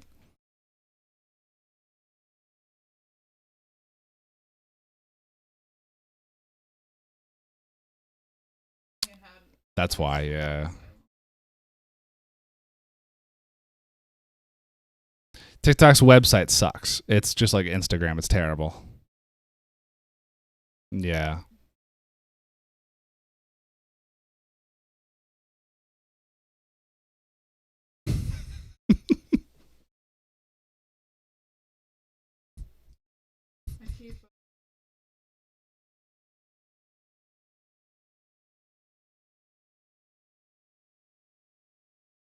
I was hoping we'd have this discussion someday on this podcast specifically.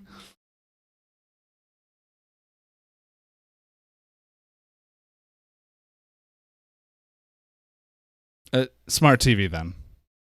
Yeah.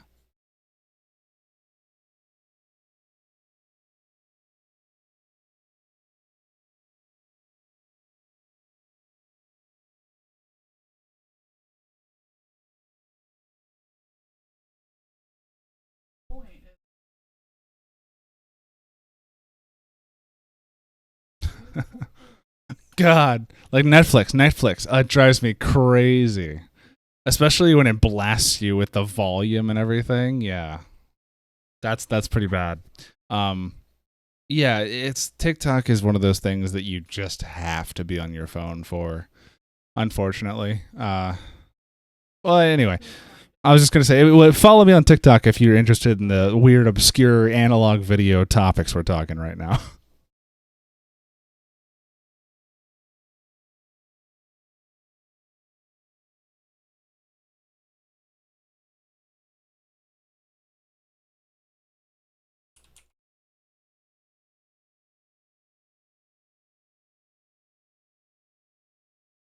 Yeah.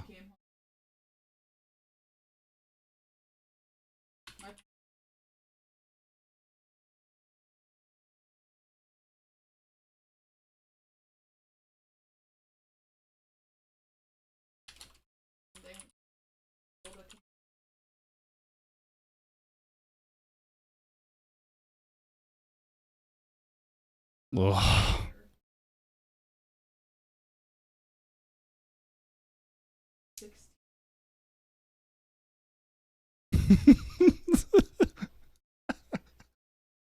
On YouTube, right? Yeah.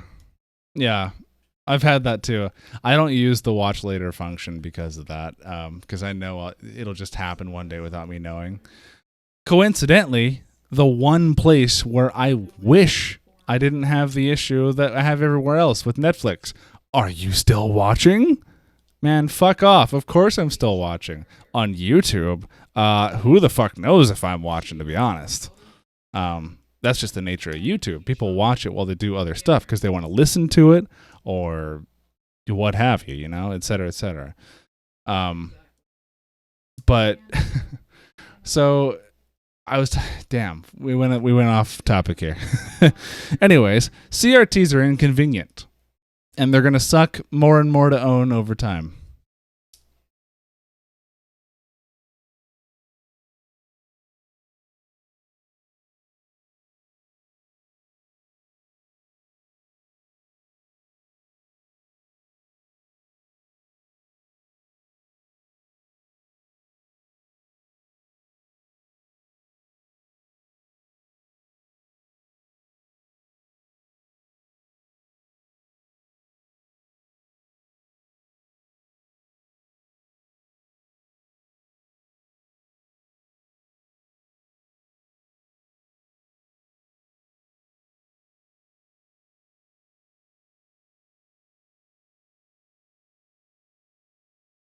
I think it's more than that, though, don't you? I think it's like when people ask why don't you emulate it, my thought with the hardware is, well, because I didn't emulate as a kid. That's not the way I love doing it.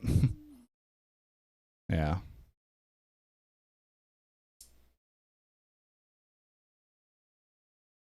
Me too.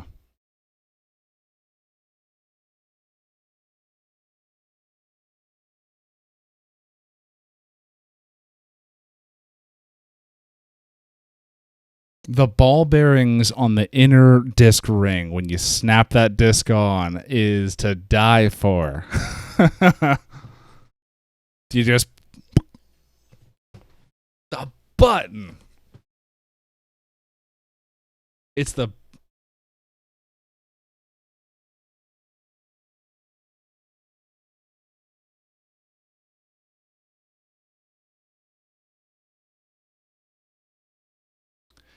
And I'm gonna jizz over the reset button one more time here because I said before I loved it because it's a software reset. The software reset button has a different tactile feel than the power button or the eject button. Eject button, you're gonna feel clink, little detent, and then the lid opens up. The power button is gonna go down, click, and then you're in. It's in. The button is loose now. You can press the button in place. It's loose. The power's on. You can feel it on. The reset button is just this tiny, soft little thing you can basically breathe on with your pinky, and it's just in, and then software's reset. No physical feel to it. So it's like they subconsciously programmed into your brain the one you don't feel is all the electric wizardry on your screen right now. Orange, not blue. In your face.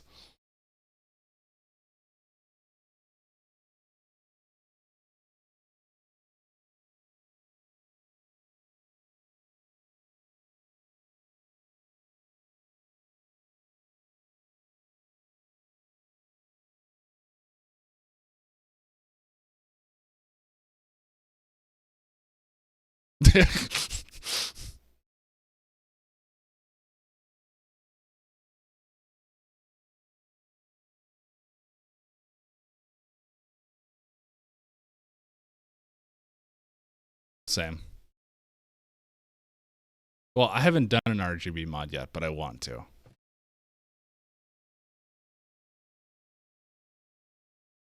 Let's do it.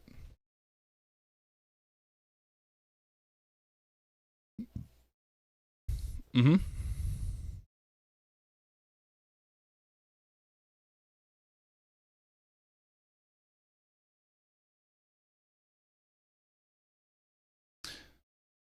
Project G? Is it? Or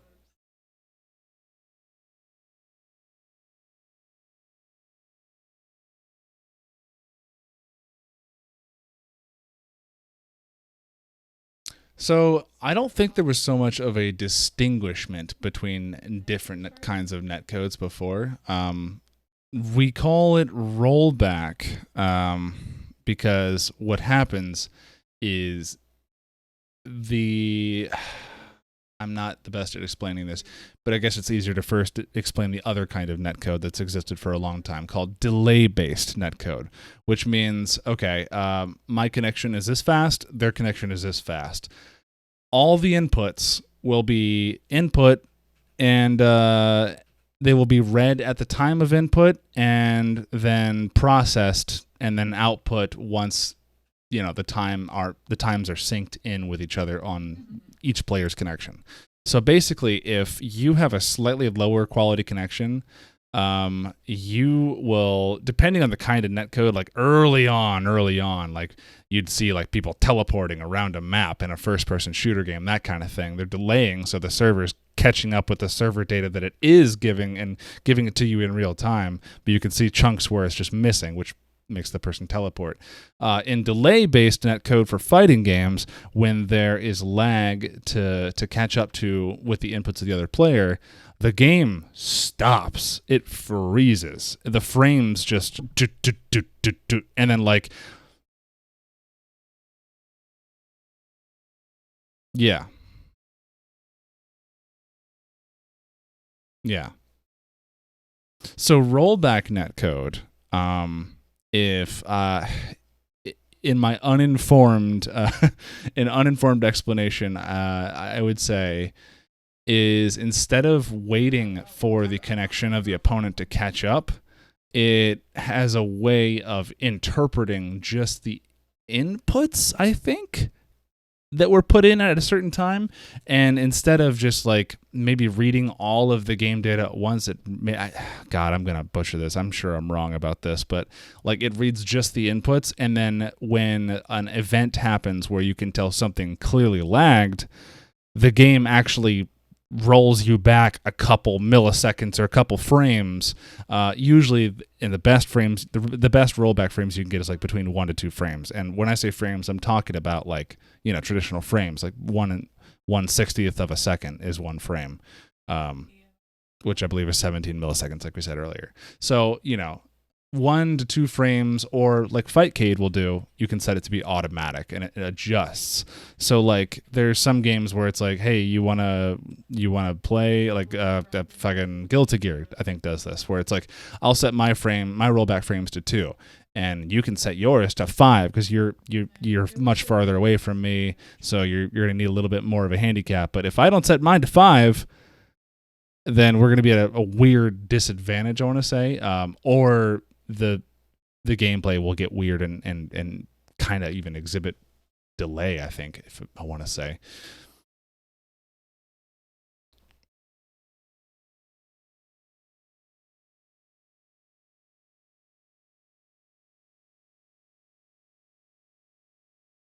Well, it sounds bad, but like it's only for the instances where there is definite delay, and it's only using those couple of frames of data, those couple of instances of 17 milliseconds, as opposed to show stopping the entire game for like what could be an actual full second or 120 frames, as opposed to just 1 or 2 frames.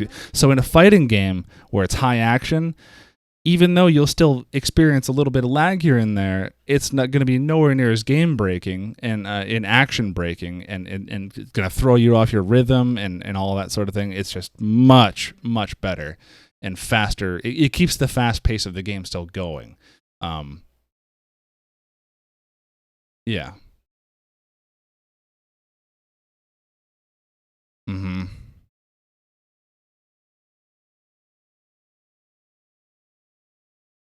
Yeah. Absolutely. That's exactly essentially what rollback does.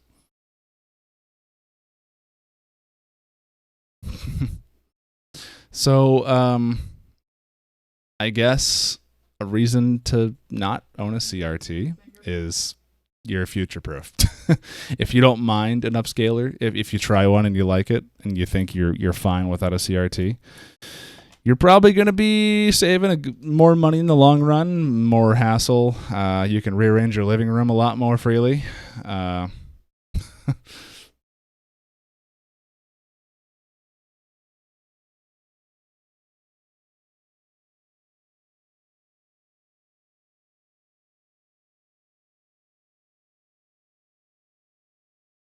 I think that's going to be community driven more than anything, though. I don't think a single company is going to go, hey, people want to play their NES on our 8K TV. What are we going to do?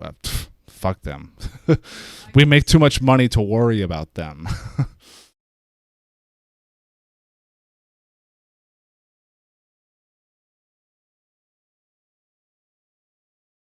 It's going to be all open source. Yeah, it's going to be all open source electronics engineers on Twitter getting together and making shit like the retro tank that's going to make it viable for the future, I think. But no matter which way you look at it, little boxes like this are going to be a lot easier than trying to figure out why your CRT now no longer displays green. or why the image is twisted. Yeah. So it's all subjective, but I think I'm going to be CRT until it literally just bankrupts me, I think.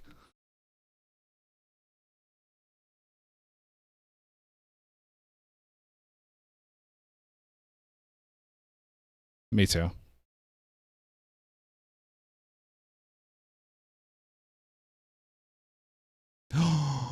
I didn't know you ruined it. I didn't have an update from that. What happened?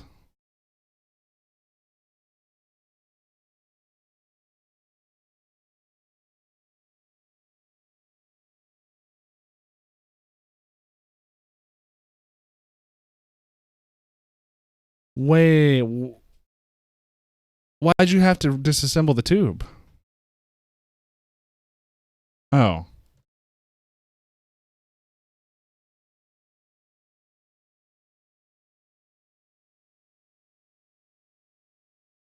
Okay.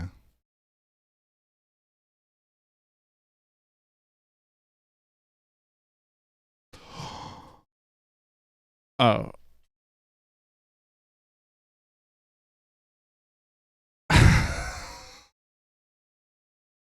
Oh no. Fuck. I don't think you ruined it. I think you made a happy little accident. I think what you did was you presented a learning opportunity for yourself in the near future to fix your mistake and get that TV working again. I think it's worth it.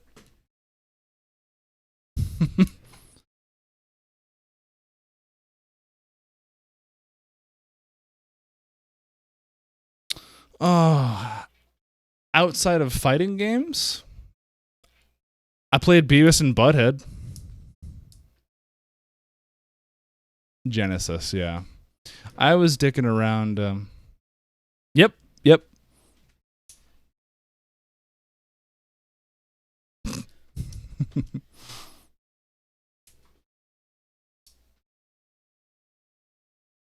It is a great premise.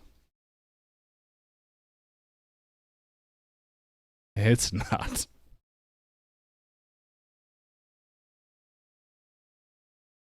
No, you're pretty much on track. Like the whole reason I did it was, well, since we're doing a CRT podcast today, I have an Apple Studio Display CRT 17-inch. Looks great, 1600 by 1200. The full 5x of 4x3 content. And they're famous for their flyback transformers going. And I was testing the CRT, not using my PC connection that night. I was using the RetroTink because I want to. What I do is I take my retro gaming setup, RGB, SCART, that's how it runs, and I split the signal. Normally, it goes to the FrameMeister for stream, and then the other one goes to a CRT, but I'm using this CRT right now, so I bought a RetroTink 2X SCART. So it has the SCART input for the CRT signal split side of it, which I get 480p out of, and I take this and I have an HDMI to VGA connector adapter that I got off Amazon, and I plug that into the PC CRT. And this PC CRT is capable of 480p resolution. It's pretty good, actually. You see, it's weird. 480p with scan lines is not something I think most people are used to seeing, because we had 480i on consumer sets, and that's if you even notice it. 480p scan lines are much smaller. So it's like you're looking at your retro game with accurate, real scan lines, but the game doesn't look right. It's like you have half scan lines, if that makes sense. But anyway, the RetroTink can put a scanline filter in there. It's just that with the way that it runs 480p, it looks too dark, and this is a serious flaw in RetroTink's design, in my opinion. But it's just making the thing easy to use, so I get it. But I want the ability to adjust scan lines. Anyway, side gripe aside, I've been using the PC CRT to make sure that the flyback transformer is indeed the problem, and it wasn't the power I was feeding it. All that to say, I was playing Beavis and Butthead through my Sega Genesis on this CRT monitor. It still flicked some because this transformer is going to. But premise of the game, great. I love that they're going to get Guar tickets. I love that you see Guar right in the beginning of the game a little bit, and then the characters are not all present right in the beginning, but all the like environments of the show Beavis and Butthead are kind of there. Like you go to God damn it. See, I wasn't a Beavis and Butthead fan as a kid because I wasn't allowed to watch it, but it was like their burger joint that they worked at. You go there and you figure out like it's like a point and click adventure game that's really hard, like a lot of those can tend to be. So you go to work because you need money. You figure out you need money, you got to go to work because you need guar tickets. Go to work. There's some asshole yelling at the counter because nobody's in there because both of you are late to work. No one else works there, apparently. And this guy who's in there, funnily enough, when no one's in there, so someone didn't lock up the night before, he's just screaming, I want service. And it's like, okay, chill, dude. You go in the back to the fries, and you put the fries in the fry basket, and you start deep frying the shit, and you get Butthead grabs a cup, and then Beavis is like, it's like, these fries are missing something. And so you go out back. You figure out the only way to advance the game is to go into an area which you may have not even known existed yet. You just have to go and keep going to another part of the screen. And then you go to the back of the restaurant where there's a dumpster. And you're like, what the fuck? What's out here? You don't know. Rats attack you on the ground. They hurt you. So you're busy trying to not getting fucked over by the rats on the ground. And by the way, on the other scene, there's a skateboard that just gets launched at you and a dickhead shooting you with a little pellet gun. You got to avoid all this to get to the dumpster.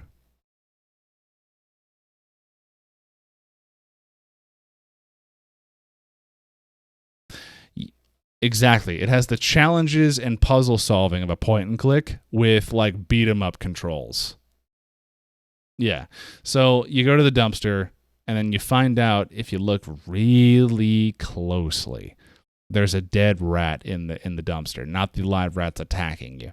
So you grab the dead rat, you go back in, you throw the dead rat in the oil, and with the fries, and then you get the dead rat with the fries, you put it in the box, and then you give it to the guy, and he's like, "Thank you. I've been waiting for hours." And he walks out, and like you watch him, I think, take a bite out of a dead rat and shit. And this took me like 2 hours to figure out. That was like 2 minutes of me explaining the plot, and that's only the beginning of the game. And holy shit, you have access. You pick up the remote control because this is okay. You know how games will have a hub world, like Crash Bandicoot 3 has the hub world, and you choose, I want to go to that world now and go do those challenges. That happens in Beavis and Butthead. It's the living room with the TV. You choose where you want to go based on the TV. So right away, you have access to every level in the game, with all the mobs being difficult as further as you go on. But you soon discover like, well, you can't be in this area yet. You don't have X item or something, so you have to go back. But it's like you have access to all that, but no knowledge of anything telling you or hinting at where you really need to be, unless you pay super close attention. Which, if you're streaming, you usually aren't, because people are talking to you too.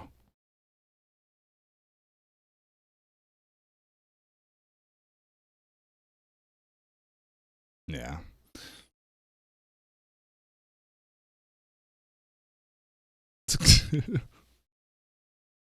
It's a good movie. Yeah. And that was my first introduction to Beavis and Butthead, actually. I had never watched the show because we didn't have cable when I was a kid. It was kind of really expensive where we were, so.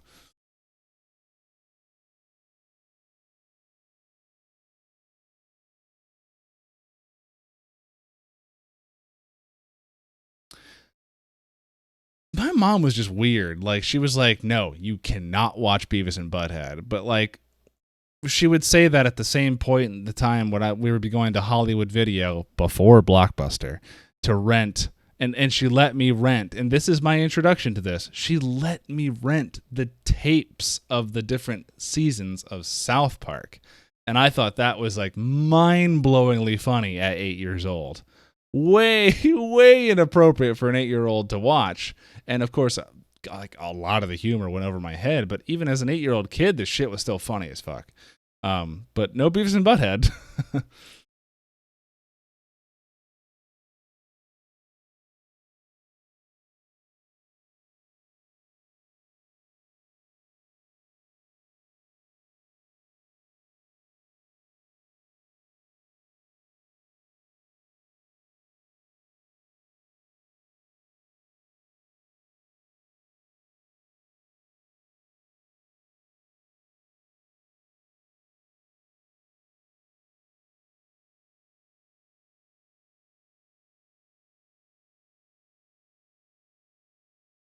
Yeah.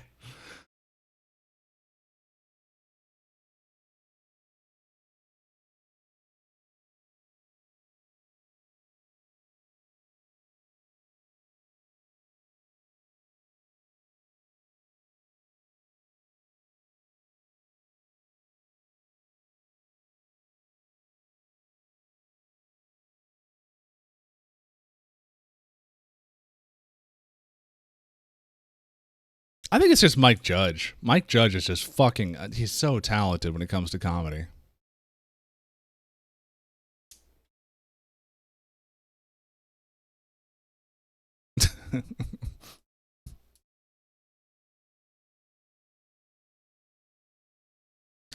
I forgot he did Idiocracy. Oh man, that's.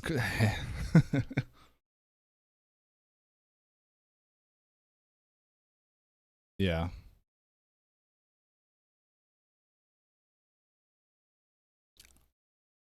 I would agree. I I don't know if I think Boomhauer from King of the Hill is probably top 10, one of the best cartoon characters of all time. Not my favorite King of the Hill character, but just as a cartoon character, one of the funniest of all time as a concept. Um, it's funny that you were talking about South Park. It was like how Kenny dying was the funniest shit as a kid. When I grew up and watched it later on, I was like, man, this is the chore. They have to do this every part of the episode. It's like so every by the point of what by that point I was just like, all right. But you know, there's other shit about it that was just like way over my head as a kid.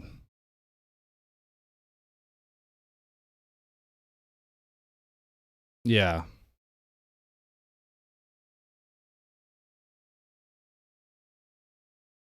Yeah.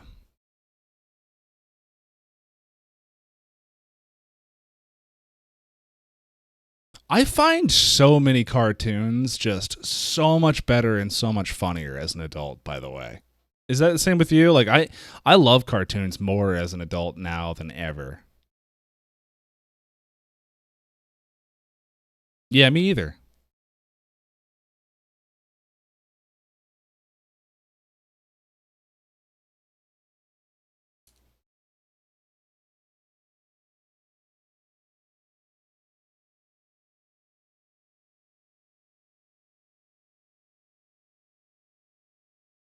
Repelling. Yeah.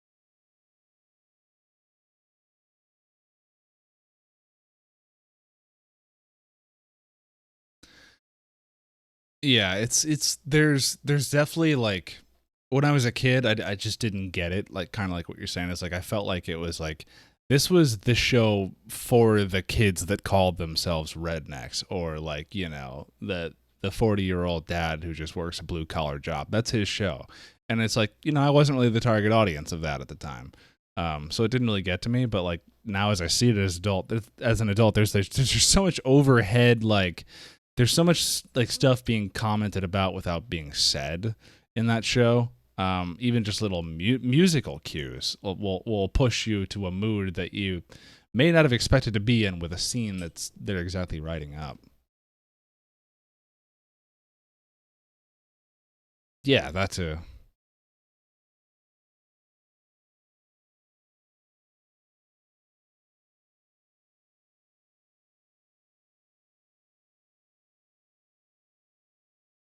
Yeah, yeah,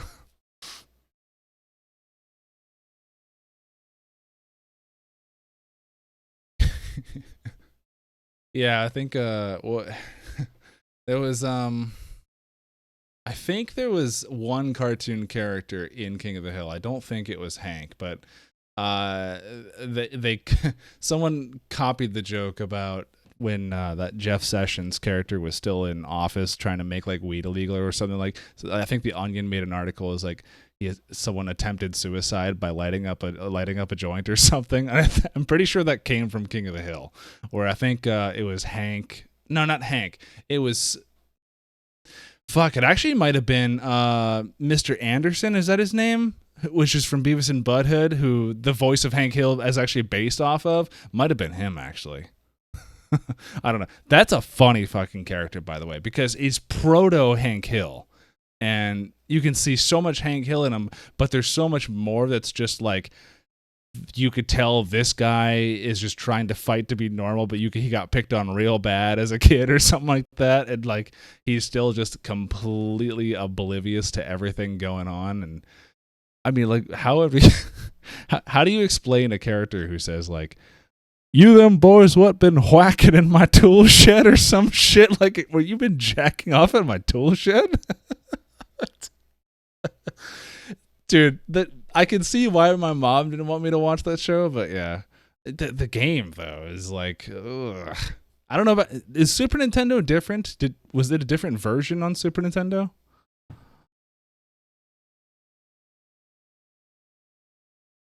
I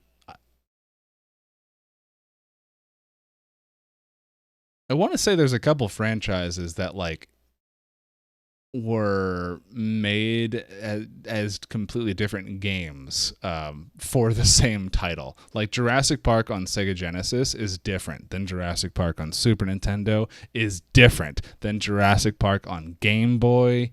They're all different games, but they're all Jurassic Park. Same artwork for the cover, everything.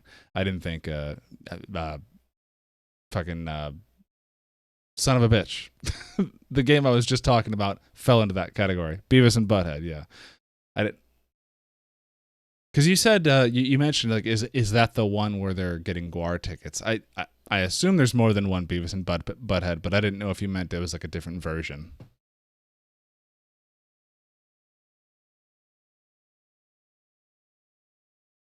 Yeah. We have Flex in our live chat here saying it's like Aladdin kind of. It's on both systems, but the games are different because like how Disney licensed it. So I guess it's like MTV licensed it a certain way.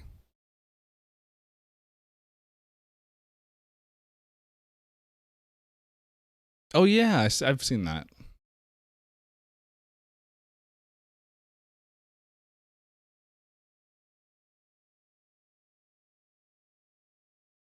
Well, that's the director's cut. That's what the X is for, right? That's the definitive version.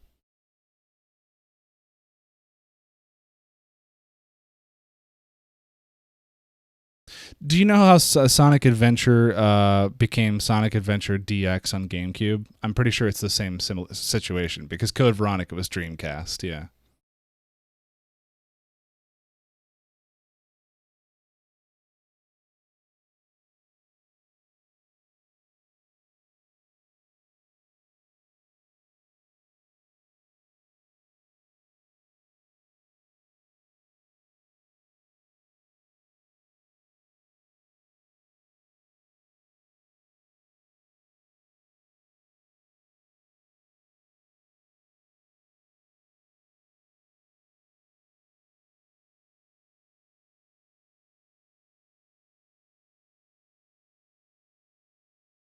Before 4.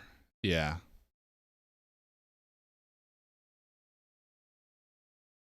I've never been into Resident Evil. I wish I was. I tried playing the remake on PS4 of the very first game, and I thought it was very beautiful. Loved it, but like it just did. The pace of that game just made it so it just did not hold my attention. Really?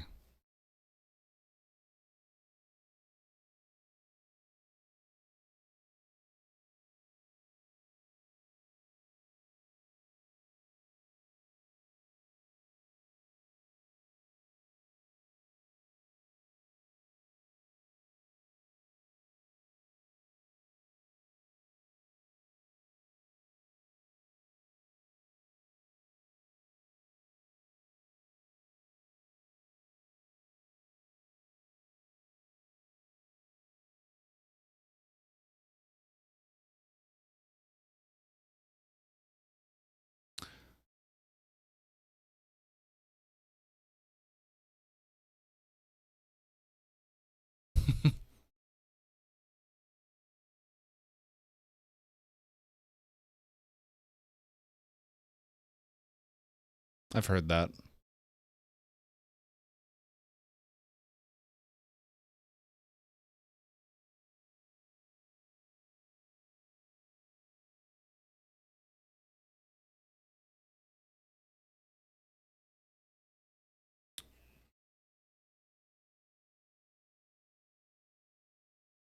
I have a oh sorry.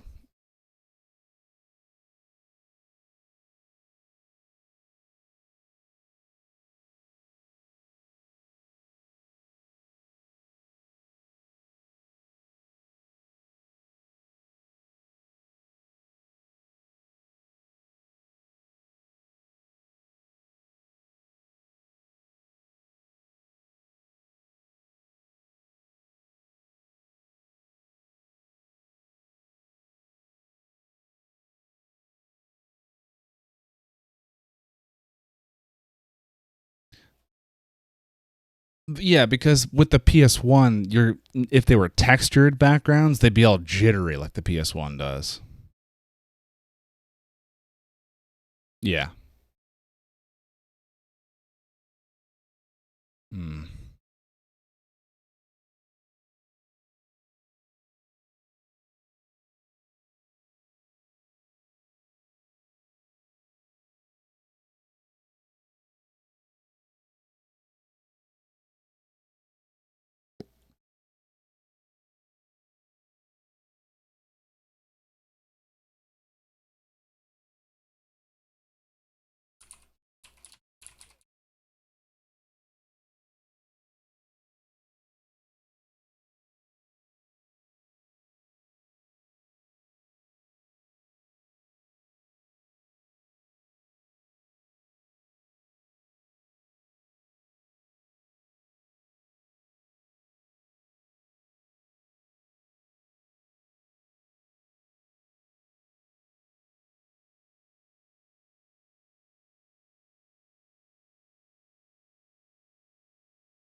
Accidentally or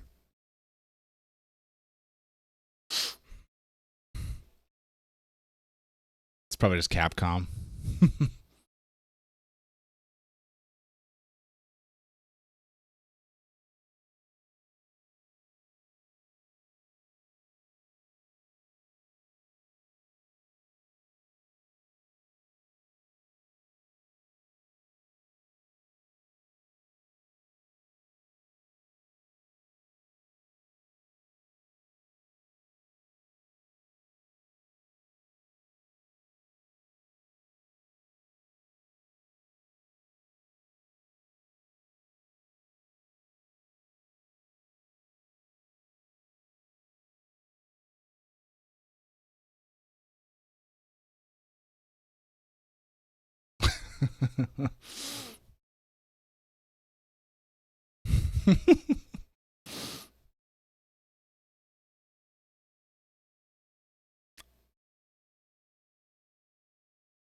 Oh no.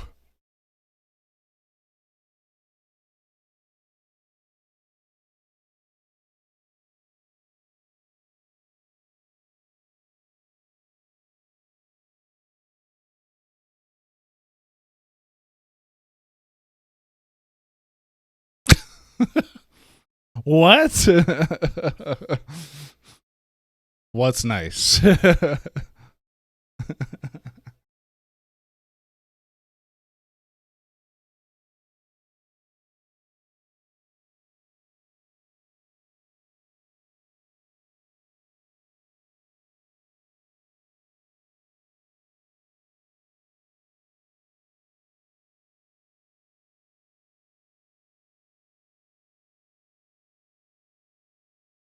Can I just shoot him?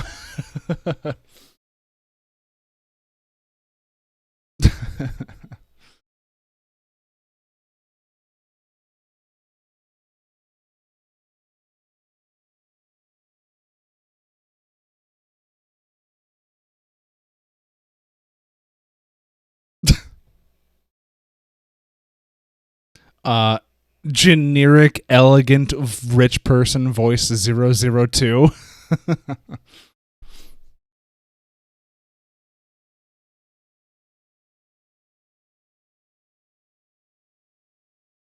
Of course. It's him from Powerpuff Girls.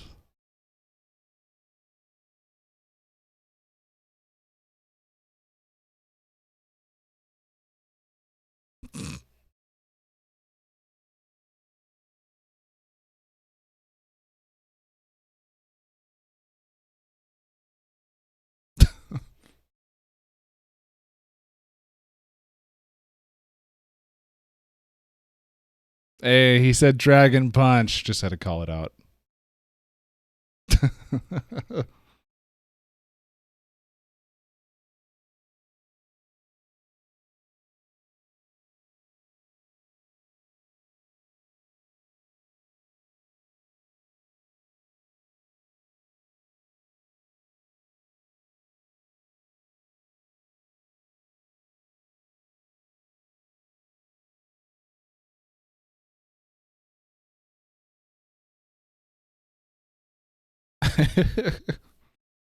That's good. So is it like the Yakuza of the Resident Evil series?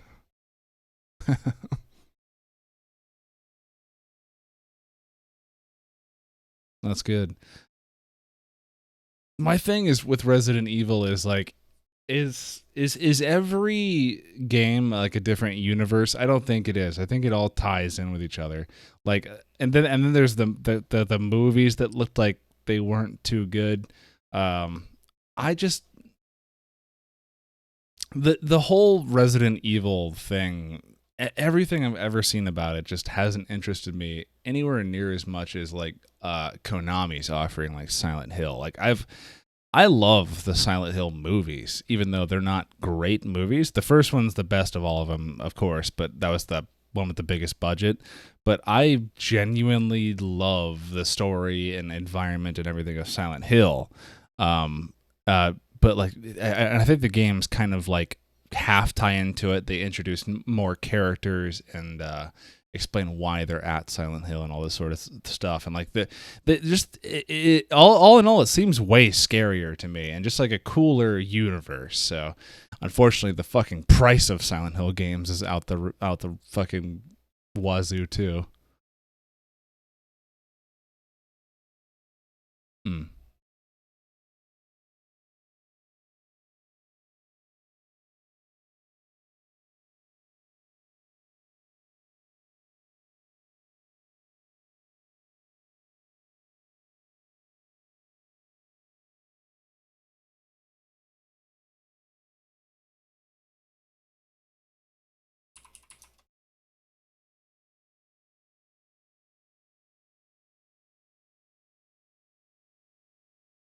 Sweet.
Yeah.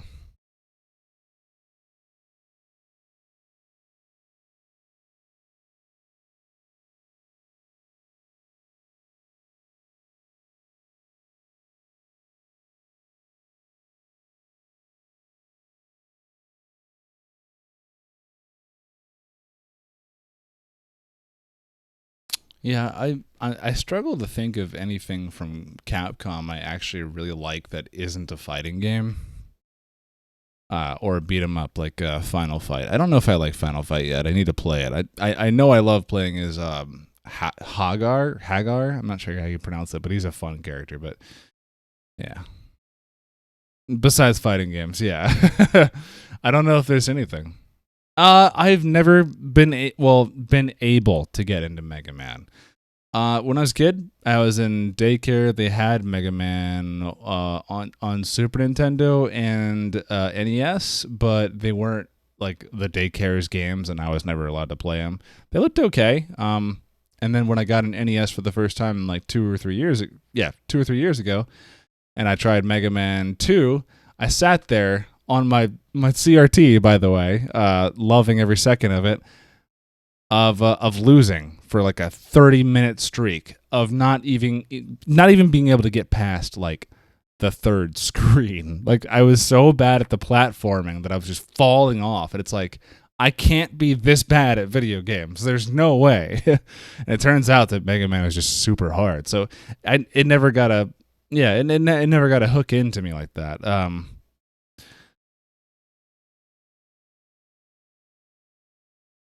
Mm,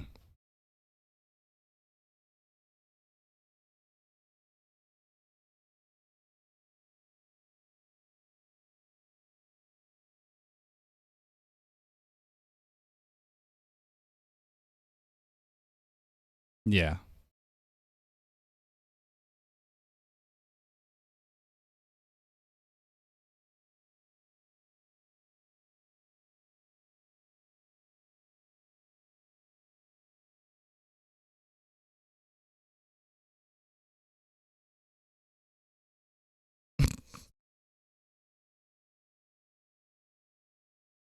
And scorpions.